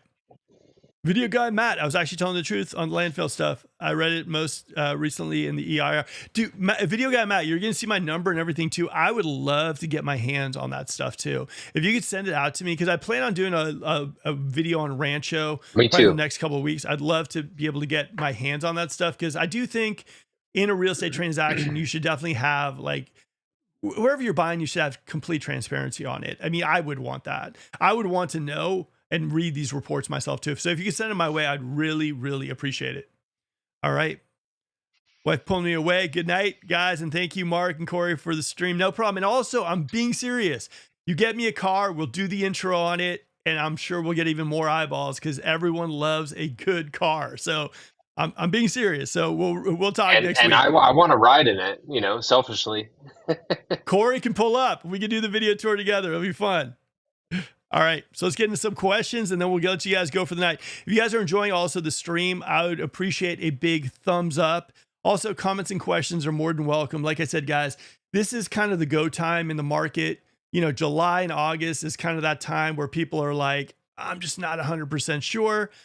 Oh, that or my 60. Oh man. All right. Corey's he's going to start camping out if I tell him your address too. Okay. So this is going to be a fun one. And like, I kid you not, I am dead serious about videos. We're definitely going to use them at the intro and maybe the outro of the video. So this is going to be fun. All right. Love But it. Love it. this is a go time of the market, guys. This is August. This is July. This is when people either go on vacation or they get a little serious and just nail down a house. And at this point, sellers are thinking to themselves, are they going to reduce it or do they really, I don't want to sell it. I'm good. Let's see if we can rent it or I'm just going to live in the house until next summer. So this is the go time, this end of July, beginning of August. So it'll be interesting. Right now, what I'm seeing is sellers are a little bit on the ropes. But at the same time, a lot of times it's because they're pricing so high.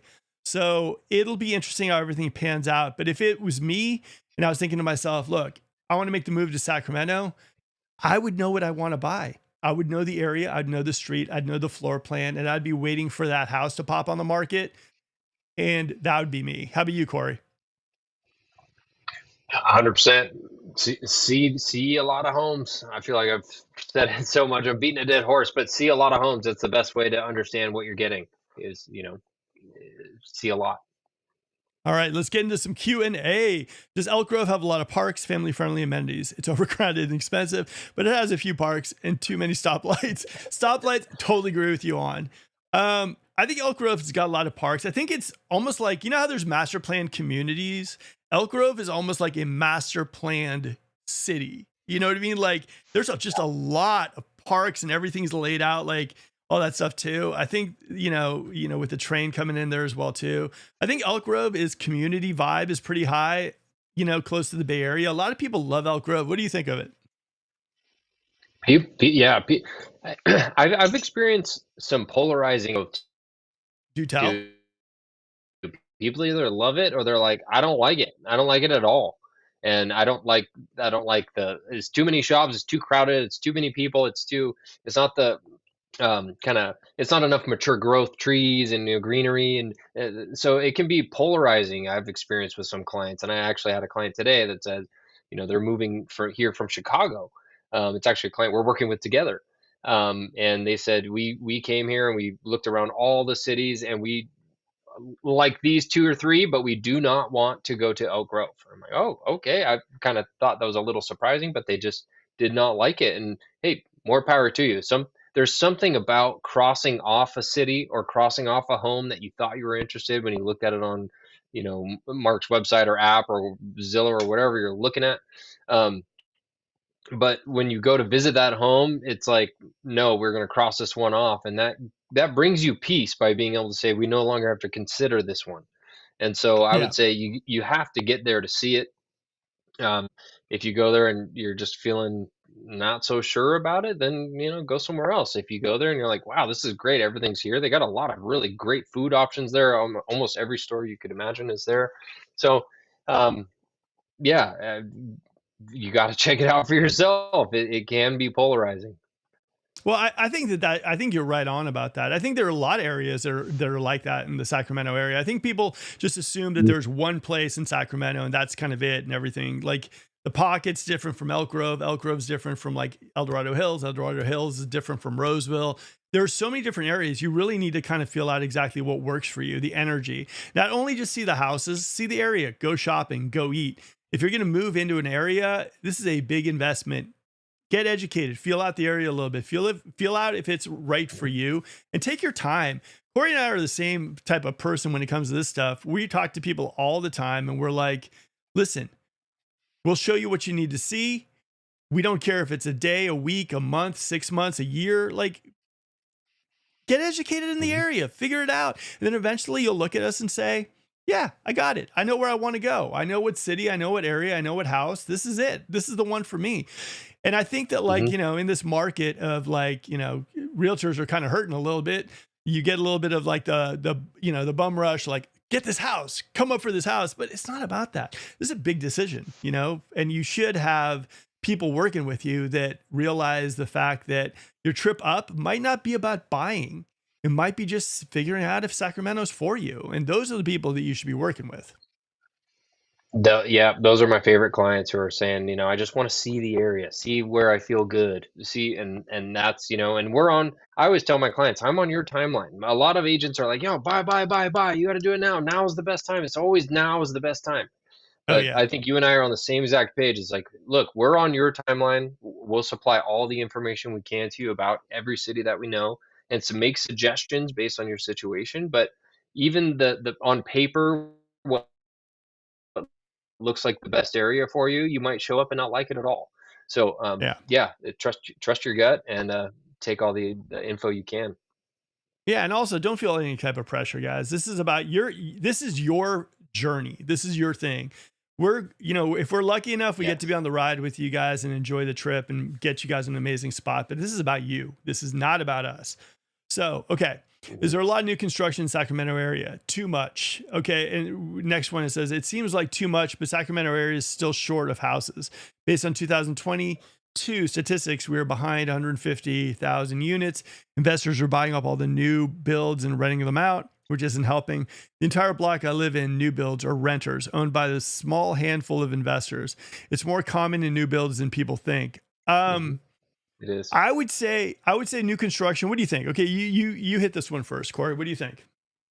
Yeah, I would say it is. I wouldn't say it's like a prominent problem.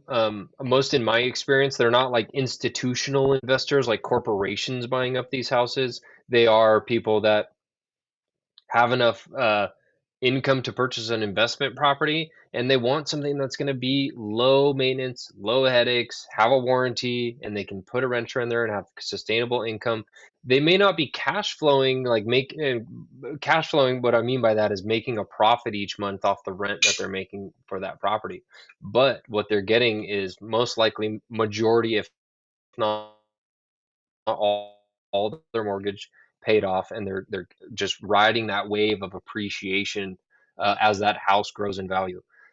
So in my experience, I personally have quite a few investors that are considering new builds as rentals as well as multifamily. That's really where, if you're looking to invest, your dollar goes a lot farther. If you're looking if you're looking to buy a rental property, I would highly consider, if you're looking at a new build, to consider a resale duplex, threeplex, triplex, fourplex in the area, because for almost the same cost of a new build, you can get into something that'll probably bring in double the income.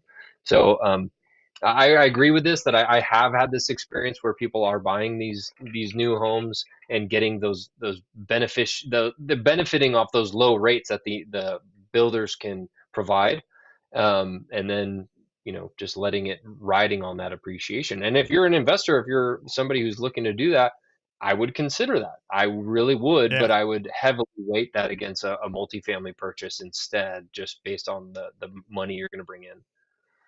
Yeah. I mean, and let me hit the other part of the question. The like, is there too much new construction in Sacramento? There can feel like there is. I mean, honestly, with like my mother-in-law actually was up here today, and she's like, I was behind all these trucks. It took me like so much longer to get here, and with the trucks and the windshields and the nails in the tires and the 30,000 new homes in Folsom, Elk Grove, Roseville.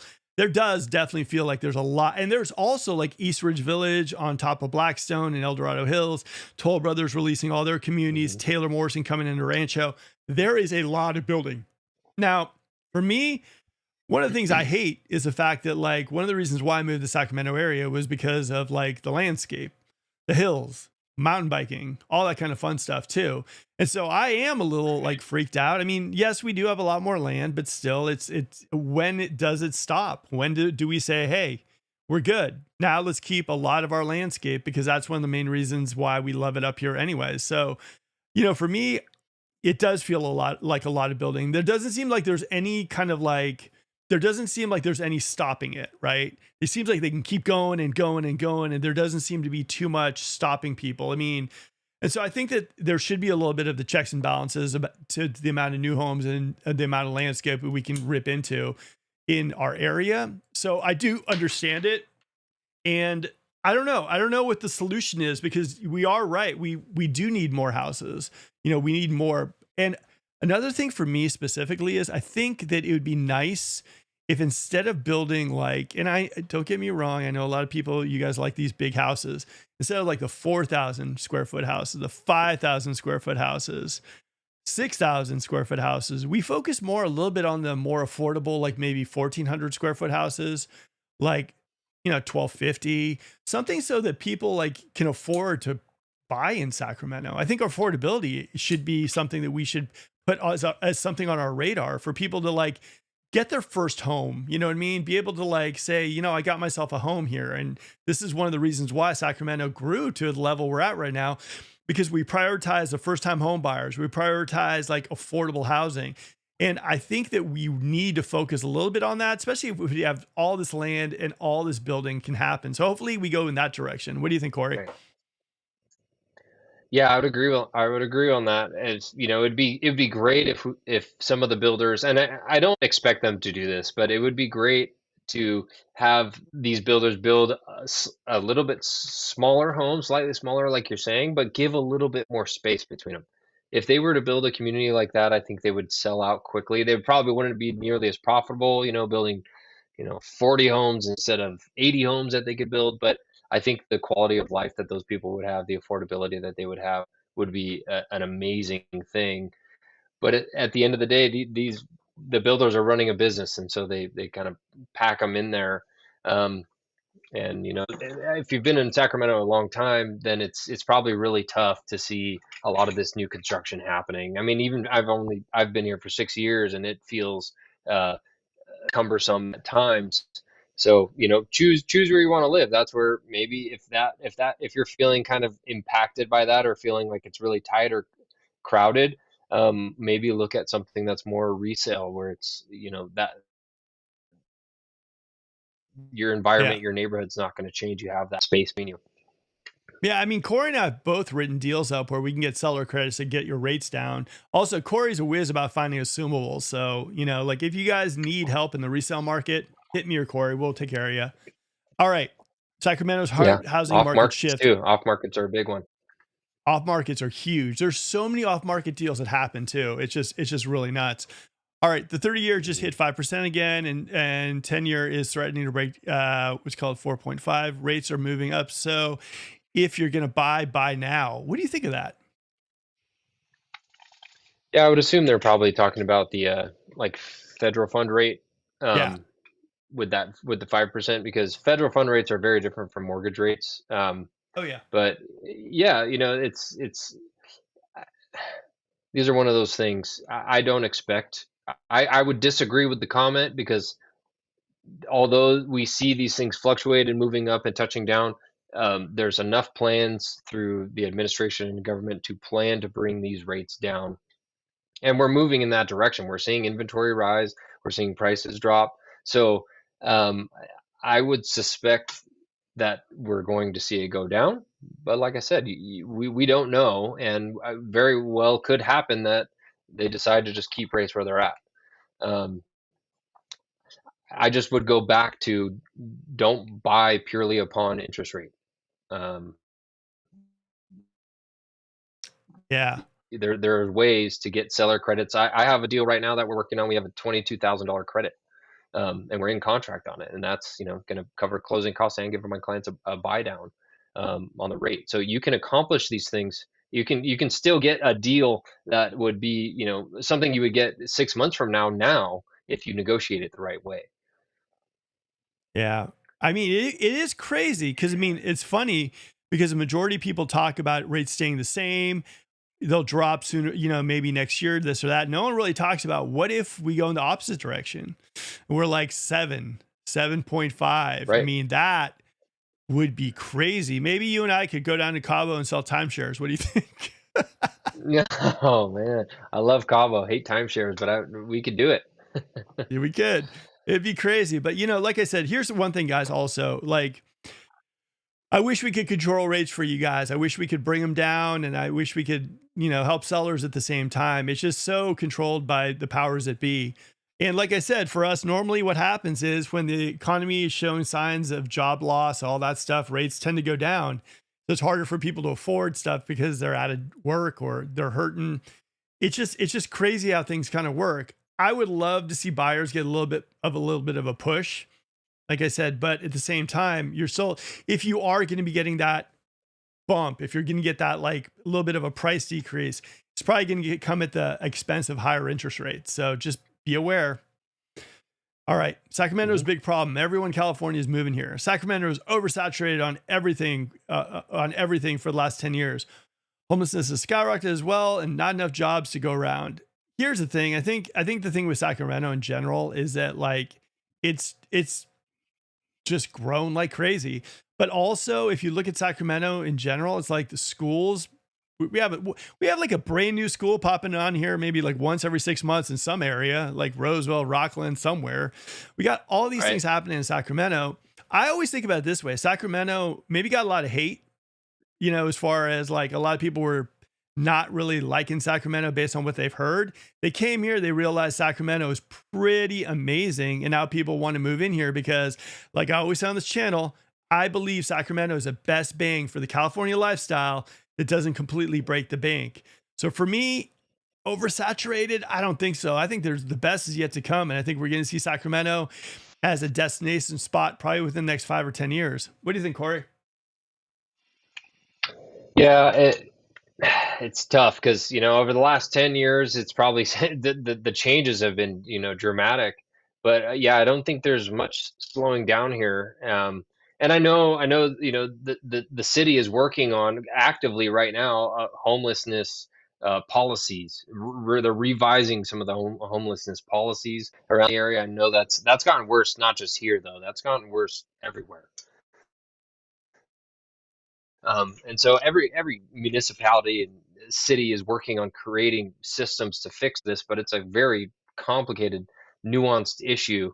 Um, the jobs I would disagree with a little bit. I think there's a lot of more growth here in Sacramento than there is lack of jobs. Um, because of the affordability in California.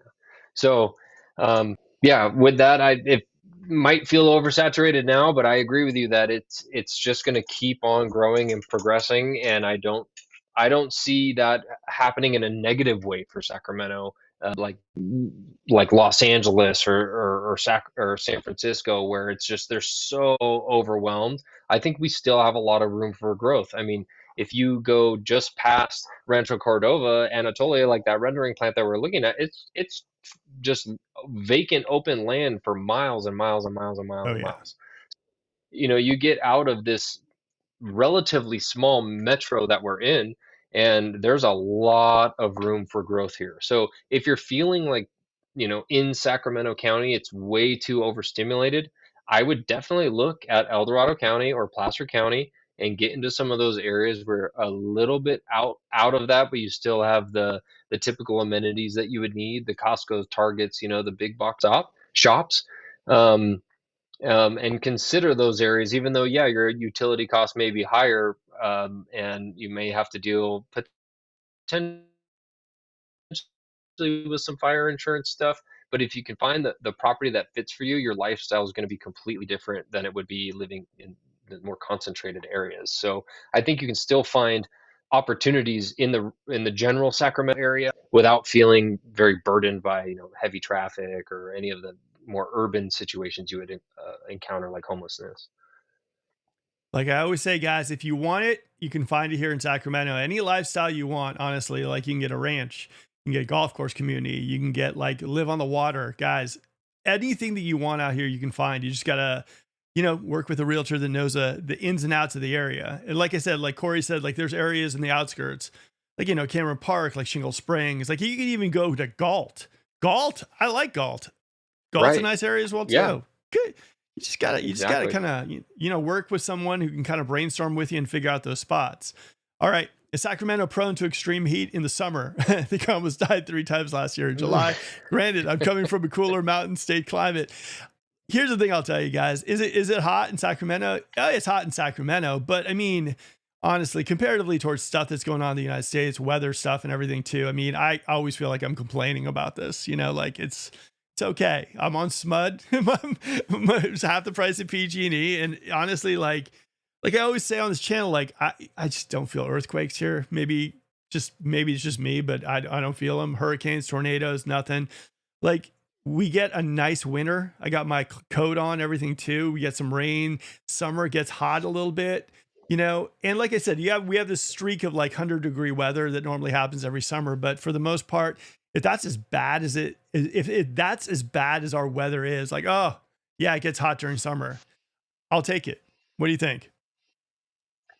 Yeah, and at least I would say, there's if you were in like Arizona dealing with 100-degree heat, that's a very completely different situation. Here we have multiple lakes, we have rivers, we have all kinds of things. So when it's hot like that, it's like in Portland, when every time you have beautiful weather where it's not raining and it's 70 degrees outside and bright and sunny, the city almost shuts down because everybody is Yeah. out going to do stuff and enjoy stuff.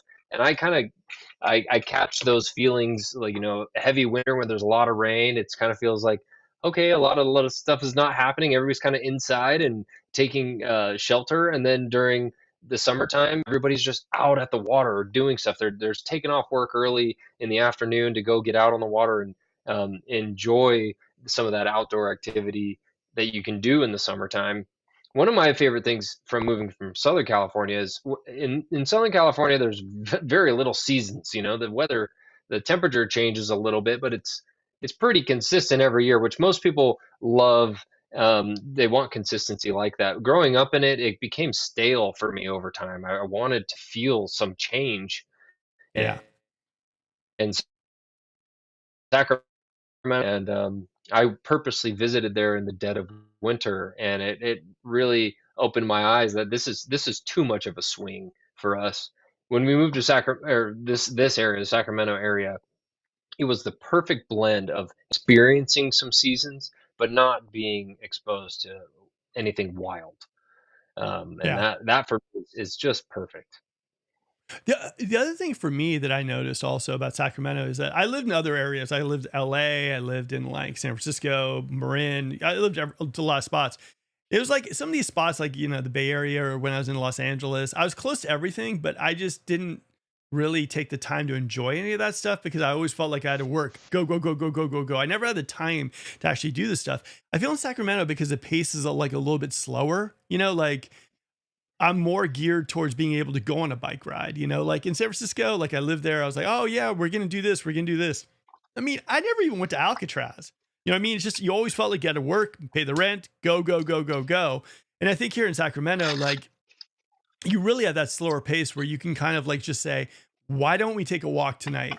Why don't we go on a hike? Let's just do it. Or let's go paddleboarding. Like, yeah, we'll take Wednesday and we'll do it.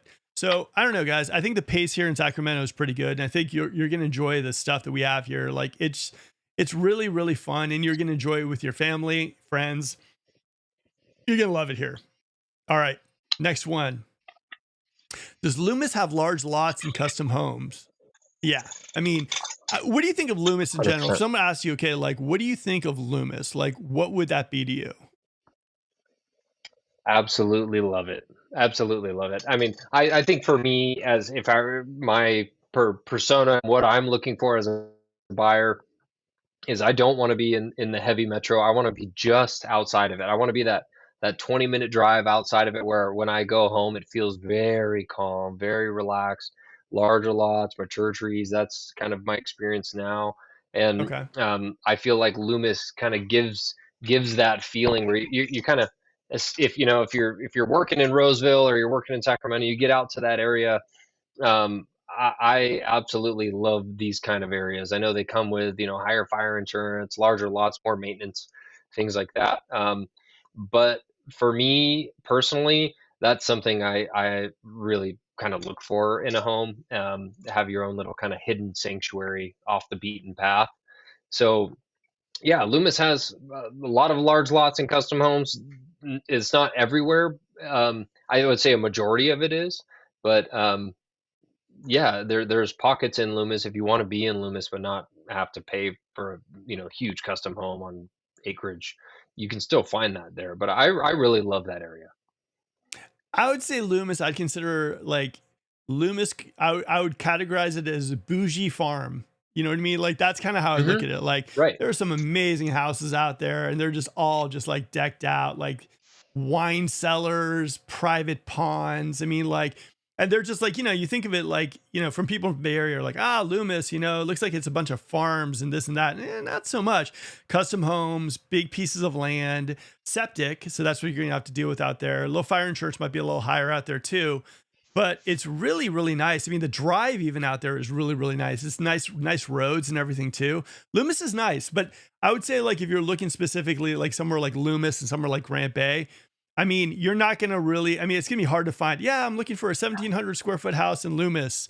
Like, they just build them bigger there, I guess you can say.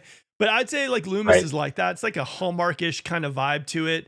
But I mean, it's pricey out there too. I mean, don't be thinking you're going out to Loomis because Mhm. you hear it's farmy and you're gonna get something for a 550. I mean, it's definitely a pricey spot to buy for sure, don't you think? Oh, absolutely. And I would equate that, Loomis is kind of like it's off the 80 side. I would equate that off the 50 side as like a Shingle Springs. People hear Shingle Springs and they think it's just in some desolate wilderness, some, podunk town with 10 people in it off the side of the highway. And some of the most impressive, gorgeous properties that I've sold, um, waterfalls and pools and ponds and all, private golf course and all that stuff is right here in Shingle Springs. It's phenomenal what people can get in the area, but like you said, it's not cheap. Yeah. You have to enjoy all of that. It's costly, and people see some prices in an area named Shingle Springs, and they get a little shell shocked. Not saying all of the properties are like that, but um, I would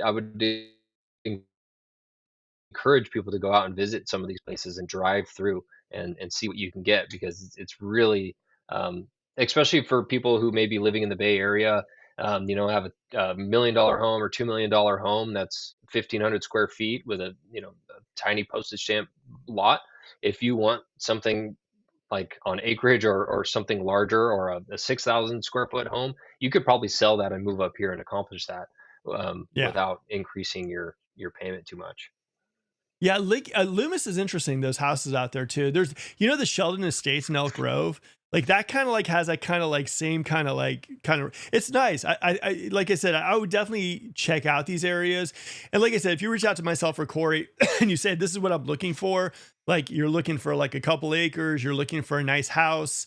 you're looking for maybe like somewhere between like, I'd say, shoot, maybe like a mil to a mil five. Those are the areas you'd probably be looking in, maybe throw in like an Auburn and El Dorado Hills and everything too.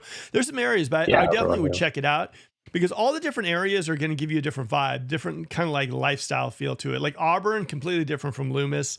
Loomis, you know, like just the lifestyle wise. So definitely check it out. But there are a lot of options for those type of like houses if you're looking for land and if you're looking for a nice house. All right, we got another question. What's your experience with KB Home as a builder? We're looking at one of the new builds in Lincoln Village off of Bradshaw. Easy access to the price is decent compared to Elk Grove. Is the price decent compared to Elk Grove or Roseville? I think they're building in Antelope. I don't know if they're building in Roseville, or I haven't seen their community in Roseville. I'd say right now, KB would be more of like your kind of like price point wise, it's probably going to be more your affordable builder. You know, that's just kind of what they do. You can kind of tell, and it's kind of like what you're paying for what you get, right? Where you're going to notice is the granite is a little like, you know, not as thick. The door height isn't going to be as much. They're going to be a little like, you know, lighter when you open them. You know, there's going to be little differences. Like for example, like sometimes the KB home, like the first floor is like 8 feet and then you go up into 7.5. It's a little, but for the most part, like a lot of people like the KB homes because of the bang for your buck you can get with them. Now, as far as a builder, as far as quality, I'll tell you this. I went to Elk Grove and we closed on a deal. What was it, with a great client, and one of the cleanest handoffs I've ever got. I literally had the roll of blue tape and I did not put blue tape anywhere. We had 2 superintendents with us the entire time. And the only thing I could find wrong was that there was a fence post that had a little like, you know, crack in it.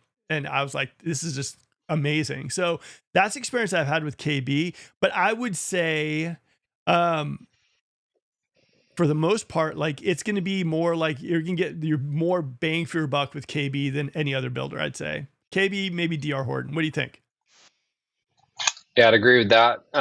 You know, there's a term in our industry called like builder grade finishes. That's kind of, you know, what you're mentioning. It's a little bit. It's not like custom home materials, but the materials that they're using are all quality. They're not using shoddy material. They're just not using high end stuff, and that's what Yeah. gives you that bang for buck value. You're getting a home that has all the amenities you need. It's brand new with a warranty, and you're getting that builder interest rate, that new home interest rate they can supply.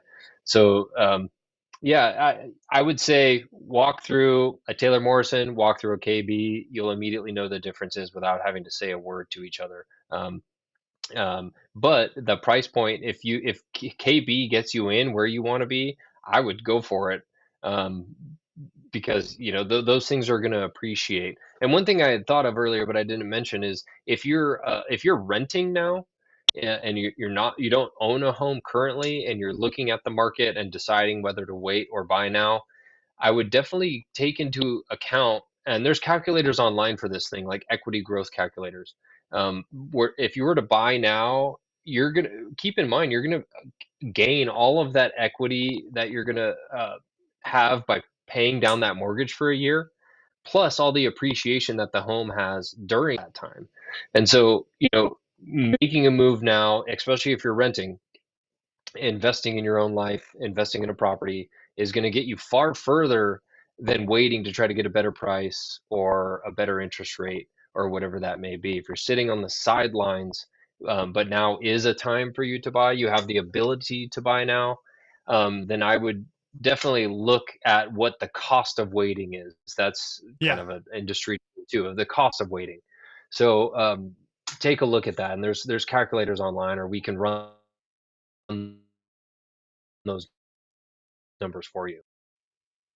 All right. We got Manuel. Dude, mass layoffs coming. Wait it out. Be careful. People get insurance rates hike to pay for those fires, and property tax is skyrocketing. Just wait it out. It can't get any worse. Equity. I know people have lost 60K in the last 6 months. Okay, now here's where it gets interesting. I'd say everything that you're saying right there. I mean, of course, there's a chance of all that stuff happening. I mean, it's just the way the world works. But I will say this, and this is the one thing I will tell you. I know so many people right now that are in their houses at 2.75s. They're telling me straight up they're going to be buried in their house. They're never leaving their house. So that's the thing. I mean, things could get worse and everything too, but you have so many people sitting on 2.75s that, you know, they're not selling. Like for me, I ain't selling my house. I got a great rate. I'm hanging out in my house and that's it. And I don't want to sell my house. I will not sell my house. And you got a lot of people who are sitting on low interest rates. Now, if you had a bunch of people that were sitting on maybe like, let's say we never went to 2.75 and they're sitting on like 6s and 7s, and that's normally what they're sitting at, I would say, yeah, you know, they could be hurting. But if you look at the 2.75s, here's this. If you look at the 2.75s and you say, okay, look, you know, they've got to sell their house and then they got to rent. At 2.75, they're probably going to be paying more for rent than they would for their house. And as we all know, they probably got equity in their house anyways at this point, so they can pull out. That's kind of what I'm saying to a lot of people. It's like, if we didn't have that 2.75 like market of people who said that in like 2.7, so never should happen. But you got a lot of people who are 2.75s, and you got people who VA'd at that time who are 2.25, cheapest money possible. And they're like, yeah, I'm gonna be selling my house, right? No, I'm gonna be buried in the backyard next to that tree. That's where I'm going. Try getting me out of my house. So you got those big group of people that are just like, I'm not selling my house. I could care less. I lose equity in my house. I lose 60K. I lose 70K. I don't care. I got a rate. And they're the ones with like, you know, Corey and I are going to make some money, have t-shirts, 2.75s, you know, we live it. We love it. We're going to die in it. But that's what they got. And I'm telling you, for the most part, you know, like those are the people that's the X factor in what we're dealing with right now. Everyone's like, oh, prices are going to drop. My house, sure, I could lose 60K equity. I still got a great rate. I can still handle my monthly, and I'm staying put because I know eventually the market will go back up, and I'm good waiting on it. So, and Corey's the same way. Like I said, we're not only realtors, we're telling you exactly, like, you won't be seeing Corey's house on the market. You won't be seeing my house on the market. That's the biggest segment that people are missing. They're saying, oh my God, you know, this, that, foreclosures, all this. Oh, people are sitting on 2.75s. How many people out there, and give me a thumbs up if you agree with me, if you're watching this and you have a 2.75 and you're so glad that you have your rate, you're not going to sell your house, and you're watching the show saying like, I am so glad I just don't have to deal with the headache. Like there's so many people, like it's just, you guys don't even know. All right, here we go. Yeah. Got Manuel 2.75. And I would say, love. Go for it. Yeah, that is COVID era. And yeah, you know, it's the same thing that if you were to invest in Bitcoin, you're investing in stocks. If you're a buy and hold investor, it's an unrealized gain. You only lose that money if you sell when you're down on equity. You only lose that money if you sell when Bitcoin has dropped significantly. If you just hold it, you just wait for it to come right back up, and then you sell. And yeah, for the people at 2.75s, like they'll never sell. And I think a lot of that goes into the fact that it's such a good deal that I won't sell this house with that rate because it's so much easier for me to rent it. It doesn't mean that I'm not going to live in this house forever or necessarily be buried in it, but I can rent this house out at that lower rate, and I can make a much better cash flow or much better profit than I would, you know, buying the similar investment property now. So yeah, I think that's what the people with a lower rate that are sitting on that equity pile that have bought during that COVID era, Yeah. are not nearly as concerned with that, because they'll just sit and wait, and it'll, like you said, it'll go back up. Or they'll pull a HELOC out. They have, you know, $300,000 of equity. They can pull a small HELOC out and not have to sell the house. They could probably still rent it and cover both payments. So yeah, that Manuel says the plays a same big- thing. He would rent it out as well. Yeah, I mean, it's just logical. I mean, that's just yeah. Hey, Marty, how's it going? Hey, Mark, got an appointment to meet you in October. I know I'm going to be visiting Sacramento. You're gonna love Sacramento. One of the things that I like more than anything is just showing people Sacramento. It's kind of like, you know, like it's like almost like I discovered gold in the hills. I'm like, look at this, this is awesome. Look at that. What do you like? Let's go. I have so much fun showing tours to people as well too, and just showing kind of people what I found, because, I came in from the Bay Area. I walked in too with a big old chip on my shoulder. I'm like, Sacramento, I'm not moving there. It's a place I swing by when I go to Tahoe. And then I'm like, ooh, Serrano. Ooh, Folsom. Rockland, Whitney Ranch, the Pocket. Yeah. So for me, this is going to be fun. You're going to have a great trip when you're here. And I cannot wait to show you Sacramento. It's going to be fun. All right, here we go. Let's get some more stuff going. Does Elk Grove have a lot of parks, family-friendly amenities? Yeah, 100%. I'd say family-friendly, master plan city. All right, still moving to Sacramento. Prices are dropping. Just wait. I probably on some of the stuff that you're seeing there when the sellers need to get rid of them. But, like I said, it's all about the rate. It's all about the rate. If rates stay high, could get some deals during the end of the year. I'd say new homes too. You could definitely get some deals towards the end of the year too, because they're on the ropes. What do you think, Corey? Yeah, I mean, I would agree. Statistically, the data is showing that prices are dropping. So I would say factually, he is correct. Will that change if and when interest rates drop? I think absolutely. So, there's pros and cons. Do you want to deal with more competition and potentially, the house is listed at a lower price, but when you're dealing with lower rates and you got 10 other buyers buying those differences can be negated very quickly. And I've seen that in multiple markets, pre-COVID, then going into COVID, and then going completely the opposite direction post-COVID. There's not always just benefits when prices drop. It can make things more difficult for you. So, choose wisely, but always be looking at the market. Oh, 100%. All right, we got, what are the best non-Melrose Always be looking at the locations? market. Yeah. What do you think, Corey? What are the best Melrose, non-Melrose I mean, locations? most new builds. Yeah, I mean, I would avoid any new build then. If you don't want Melrose, I would avoid any newer construction that's been built in the last 20 years, 30 years. If you don't want Melrose, I mean, you have an abundance of locations. I mean, I would say 90% of the area probably doesn't have Melrose, so you have a lot of options. Depending on where you're going and where your budget's at, you pick almost any of the homes that are resale, and you most likely will not have Melrose. Anything newer built before, after 2000, most likely you're going to have some sort of Melrose. Yeah, I would say if you're looking under 500, probably you're looking the Rosemont, College Glen, Citrus, maybe Summer Rancho, not by the Antola area. If you're looking between like 5 and 7, maybe your Fair Oaks, Carmichael, Orangevales. And then you could touch Folsom in that. Yeah, you probably hit Folsom a little bit. And then you got like the other spots. If you're looking over like 750, there's going to be spots in El Dorado Hills for sure, Cameron Park, Shingle Springs, Rockland, Roseville. So yeah, everywhere. You know what I mean? Yep. Roseville has some nice areas that don't have Melrose, but a lot of it does. Yeah, it's all price point contingent. Like it just depends on what price you're looking for. But like any price point, Corey and I could probably guide you as far as an area that would have no Melrose, and a lot of them don't have HOAs as well too.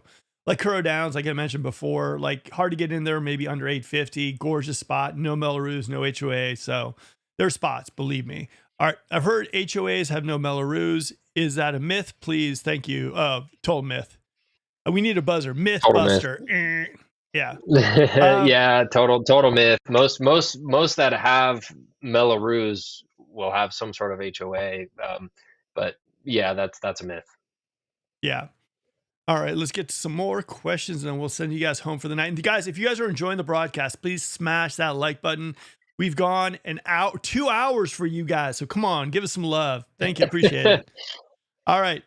Is Folsom prone to higher home prices in the surrounding areas? Yes, 91%. What do you think? Yeah.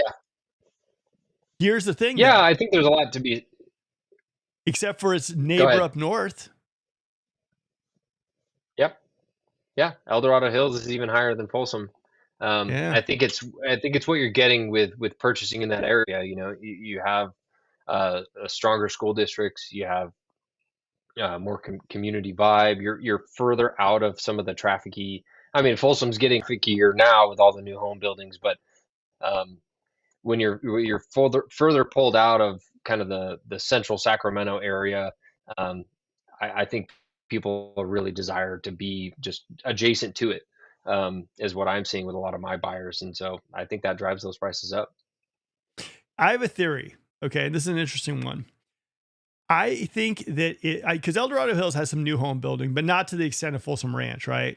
I think Folsom Right. Ranch, if let's say Folsom Ranch wasn't a thing and it Folsom had just as much building as El Dorado Hills, I think they'd be close in price point. I think they would be. I think a lot of those new Mhm. homes, I think were like, the tri points were in the sixes and everything too. And I just think that because of the abundance of new homes in Folsom, that El Dorado Hills shot in one direction and Folsom kind of maintained a little bit, even dipped a little bit. So for me, I think that like Folsom Ranch, although it was great to get affordable housing and better housing options in Folsom, I think it kind of dropped down Folsom's market a little bit. And I think that if Folsom Ranch didn't exist, like Folsom prices, the average, because right now it hovers around 750. I think we'd be looking at like between 850, 900 in Folsom because there wouldn't be as many choices in Folsom and people would still love Folsom. What do you think? Oh, I completely agree, and I think some of those new builds too, just the higher end new builds, especially up, Folsom's right at the base of the foothills, so there's a section of that area of Folsom that are on those hills with gorgeous views, amazing, pools and incredible views, and so some of those higher end new build homes have also pushed that price of Folsom up. When you look at the data just wholesomely of Folsom, I think part of that new build has pulled it down, and I think some of that Yeah. has pulled it up. But yeah, it's a very desirable place to live, and I think getting out towards those foothills, once you get out of um, Sacramento, people realize that they really like those areas, and it keeps those prices high. All right, we got another one. I like Old Roseville by Kirby. Old Roseville, I think, is probably one of those spots that people are gonna make some money when everything starts developing because the location is good. What do you Those are think? great. That's a great rental area. Great rental area if you're an investor. I have a lot of investors looking at that location. Oh yeah, I mean, also, I would say in Old Roseville, you could even tear something down and put something else up if you wanted to. You know what I mean? Right. Oh, yeah. No Mellorews, no HOAs. We like that. All right, we got a question here. Go, Margie. Okay, oops. So the question will be getting good equity with high interest rate. I was thinking maybe I should rent for a while to make sure I really like Sacramento. I think here's the thing. I think when you get out here, you're going to know, right? You're going to know which direction you should go in, whether you rent or whether you buy. If you're gonna feel it, right? And there's for us, we've had some people that have felt more comfortable renting for a little while and they think that the market could get a little bit better and they want to explore the area. For us, like I said, when you come here to visit in October, our job isn't to say buy a house. Our job is to show you Sacramento and for you to just kind of say to yourself, okay, this could be a spot for me. I'm 100% sold, or like this is a spot for me, but I still don't feel as comfortable as I need to be to buy a house.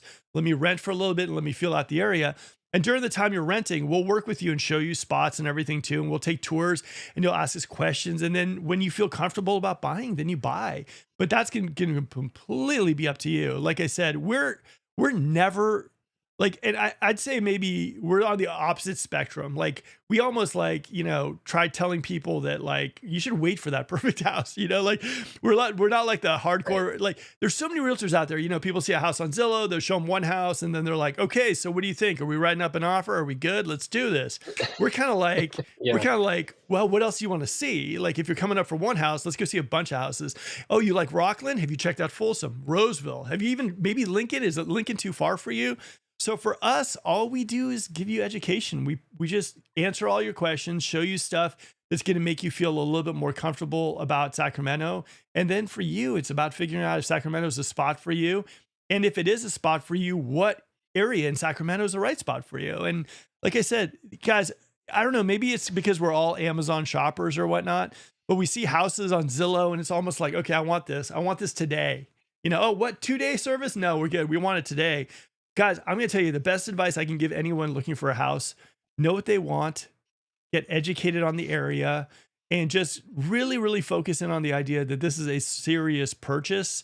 And then doing research, like I said this, I used to say this a long time ago. I don't say this anymore, but it's funny for me. A lot of people will do research for like 6 months to a year on a TV set that they buy, but on a house, they see a house, four walls, a roof, a door. Let's do it. Like, spend the time figuring out exactly like areas.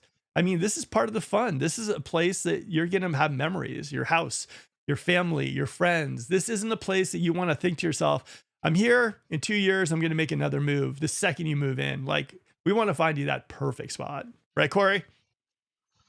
Oh, absolutely. And that's why your channel's so valuable, is because nobody else is really breaking down these details of these locations in the way that you are. And so to have that kind of input, that kind of feedback from somebody who's lived here and been in the area and in the industry too, is invaluable. So, I mean, the channel itself is just such an educational piece. And I would say for Margie, specifically in her situation, I think this is a great example of using one of those cost of waiting calculators, especially because you're renting. I will say, or I don't know if you're renting now, but I will say moving to the area and renting initially is a very smart move. I think it's a very calculated move. That's what I did when I first moved here because I didn't know what was going to happen. But I owned the home that I moved into and rented at first. I rented it first, and then I realized I absolutely love it, and we just ended up buying it from the landlord. So I think renting while you first move up is a good option, but if you have the capability to purchase and you find the right home, that like you said, it's all based on your specific situation. But take advantage of the channel because I think that's really where you're going to gain probably the most specific, detailed knowledge from a true professional who lives, works, and breathes in this area. Um, and without having to lift a finger, you just open up your computer or your phone and bam, you got it all. There we go, man. I love the shameless plug. I love it. All right. Yeah, And well, true. never mind, guys. I hate old rules, so I'll keep it down. Wink, wink. Totally. Yeah. I think the Don't secret buy might in be Old out now. Roseville. Don't do Yeah, it. All right. All right. Wendy says, wonderful show tonight. Very informative. Thanks, Wendy. And like I appreciate said, for that. you, you're like, Wendy is honestly like such an amazing, like, she wants her house so bad, and we want to make sure that we get it right for you, Wendy. And that's a conversation Nikki and I have almost on a daily basis. We don't want you to move in 2 years. We want you to find that house that that you're just in. Every day you wake up and you're in love with your house. I'm that way with my house, and I really wish that to everybody. I don't want anyone to buy just because they feel like they have pressure to buy, or feel like because they're just impatient. I want people to really, really be excited about their purchase. Like, I want it to be that gift that's underneath the tree, or that Christmas present or birthday present you're seeing, and you want to unwrap it really, really bad. If we can get you there, that really does make it really worthwhile for what we do. All right. Margie says, true, thanks. Hope I like it. Can't wait to see it. I can't believe I've been in California for so long and I've never been there. Sheesh. It's here, and you're going to like I said, it's always fun. Like, and Corey and I both get a kick out of this when people, like, we start showing them stuff and their eyes start getting bigger and bigger and they're getting excited about it. And like, honestly, it's almost like a 95% time that happens. And like, I'm excited. It's fun. Like I said, it's like I've discovered gold in the hills and I'm sharing it with you guys. So I right. love it. Yeah. And we've Thanks. done this before with clients that we work with, and where they'll come in and visit, and you and I will coordinate together, and we'll get them into. The last client that we worked with, I got them into 17 properties into one day because they were here for 48 hours. So if you want an experience like that where we can just cram it all in there, you'll go home with so much knowledge. Let's do it. We can set that up for you. Yeah, you'll have a good grasp of the Sacramento area too. And like I said, the way we break it down is pretty good. All right, so we got that, and then let's go to the next one. I told you guys, big time recession coming. Hang on to your butts. It's about to get worse. Good luck. I don't. It'll be interesting. I mean, like, I'm not saying you guys are wrong or you're right or whatever. I'm just saying, like, there's a lot of people sitting on those 2.75s. They're like, bring it. I'm good. All right. I own my own home. I'm mortgage free thus far. Oof. See, I love it. I Wow. love it. I love it. I love it. Very different Thanks, guys. situation than I thought. You probably don't Oh, need that time to wait calculator. no, you're good. You're good. All right, thanks, guys. Really great show as always. Oh, I appreciate it. And we look forward to meeting you in October as well, too. All right, Manuel, guys, can you make sure to tell March? I will. Uh, Manuel, send me a private DM. Tell her, please stay away from Old Roseville. Oh man, this is awesome. I love these Yeah. shows. I love that. I love this. You guys, hey, also I appreciate you guys tuning in for all this time and asking your questions, because I'm telling you, all these questions that you guys are hitting us with, I guarantee you other people will be so grateful that you ask these questions, because it's questions they probably want to know as well too. All right, so we're gonna do a few more of these and we're gonna call it a night. All right, is Sacramento prone to extreme heat in the summer? Yeah, we got that one done. Okay, is Folsom prone to, we got that one, man. Okay, so this community, I just want to take a quick 5 minutes to talk about it. I did a video last Friday, and it was about the Double S Ranch in Roseville. I kid you not, houses that were just like over 5,000 square feet. I know it was bad, but with land, half-acre lots. If you guys are looking for something half-acre, this is the community that you got to be looking at. And it's just an amazing community. Oh, I think Corey just bailed on me. Oh, come on, Corey. Hold on. Let me see if he's coming back in. All right. All right. So these are half-acre lots that I was talking about.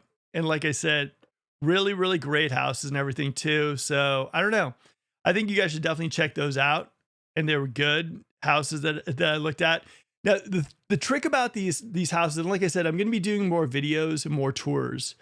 But the main thing for me at this point is I want to make sure that if I'm doing home tours for you guys, they're on communities that I think are a little different.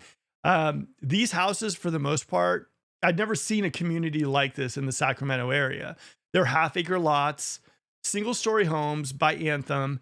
But the thing about this is they were bringing in that whole resort style vibe, the whole thing that I'd never seen houses built like this before. If you guys get a chance, go to Roseville and take a look at these houses. They are amazing. They're just like exactly if you're looking for that big house, you want to bring in mom and dad. You want, if you see right here, let me see, there's an RV garage as well too. These houses are amazing. And I think that's where we'll end the show tonight. If you guys don't mind, hopefully you guys enjoyed this. And like I said, Friday, I'll be dropping another video at 7 p.m. Hopefully you guys enjoyed this live. If you did, smash that like button. Until next video, guys, next Friday at 7. Okay, guys, hopefully you enjoyed the show. This is a show we do every single Wednesday at 7 p.m. just for you, so you can get a little bit of a pulse on what's happening in the Sacramento real estate market. So if you're moving to Sacramento or thinking about it, this is a show to watch. And like I said, every Wednesday at 7 p.m. live, bring your questions. We got the answers. Now, guys, if you are liking this video and if you enjoyed the show tonight, please smash that like button. It would mean a lot to me and the YouTube algorithm as well. Any questions and comments, put them below. I'll make sure to answer them myself. Now, if you are thinking about relocating to the area or you're thinking about making a move in Sacramento, we are a real estate team and we'd absolutely love to work with you. Hit the Zoom link below. We can set up a time to talk, answer any questions you might have about the area, find a strategy that might work perfect for you to get you that dream home in the Sacramento area. Now, another thing, if you are thinking about selling your house and you're in the Sacramento area, guys, don't settle for those posts on the ground, cross your fingers, bake the open house cookies, and that's it type of realtors. We do all that stuff, and we do bake a great open house cookie, but we also market YouTube, Instagram, TikTok, Facebook. Nobody else will get more eyeballs on your home than we will. We'll get it not only listed, we'll get it sold. So reach out to our team. We can talk to you a little bit about that. Now, one last thing before I go, there's a playlist right over there for you. Other videos that I've done on the Sacramento area. Education is power. And guys, those videos right over there will get you all the education you need about Sacramento and the Sacramento area. All right, guys, again, this is Mark. Have a good one. Smash that like button until next video, which will be this Friday at 7 p.m. See ya.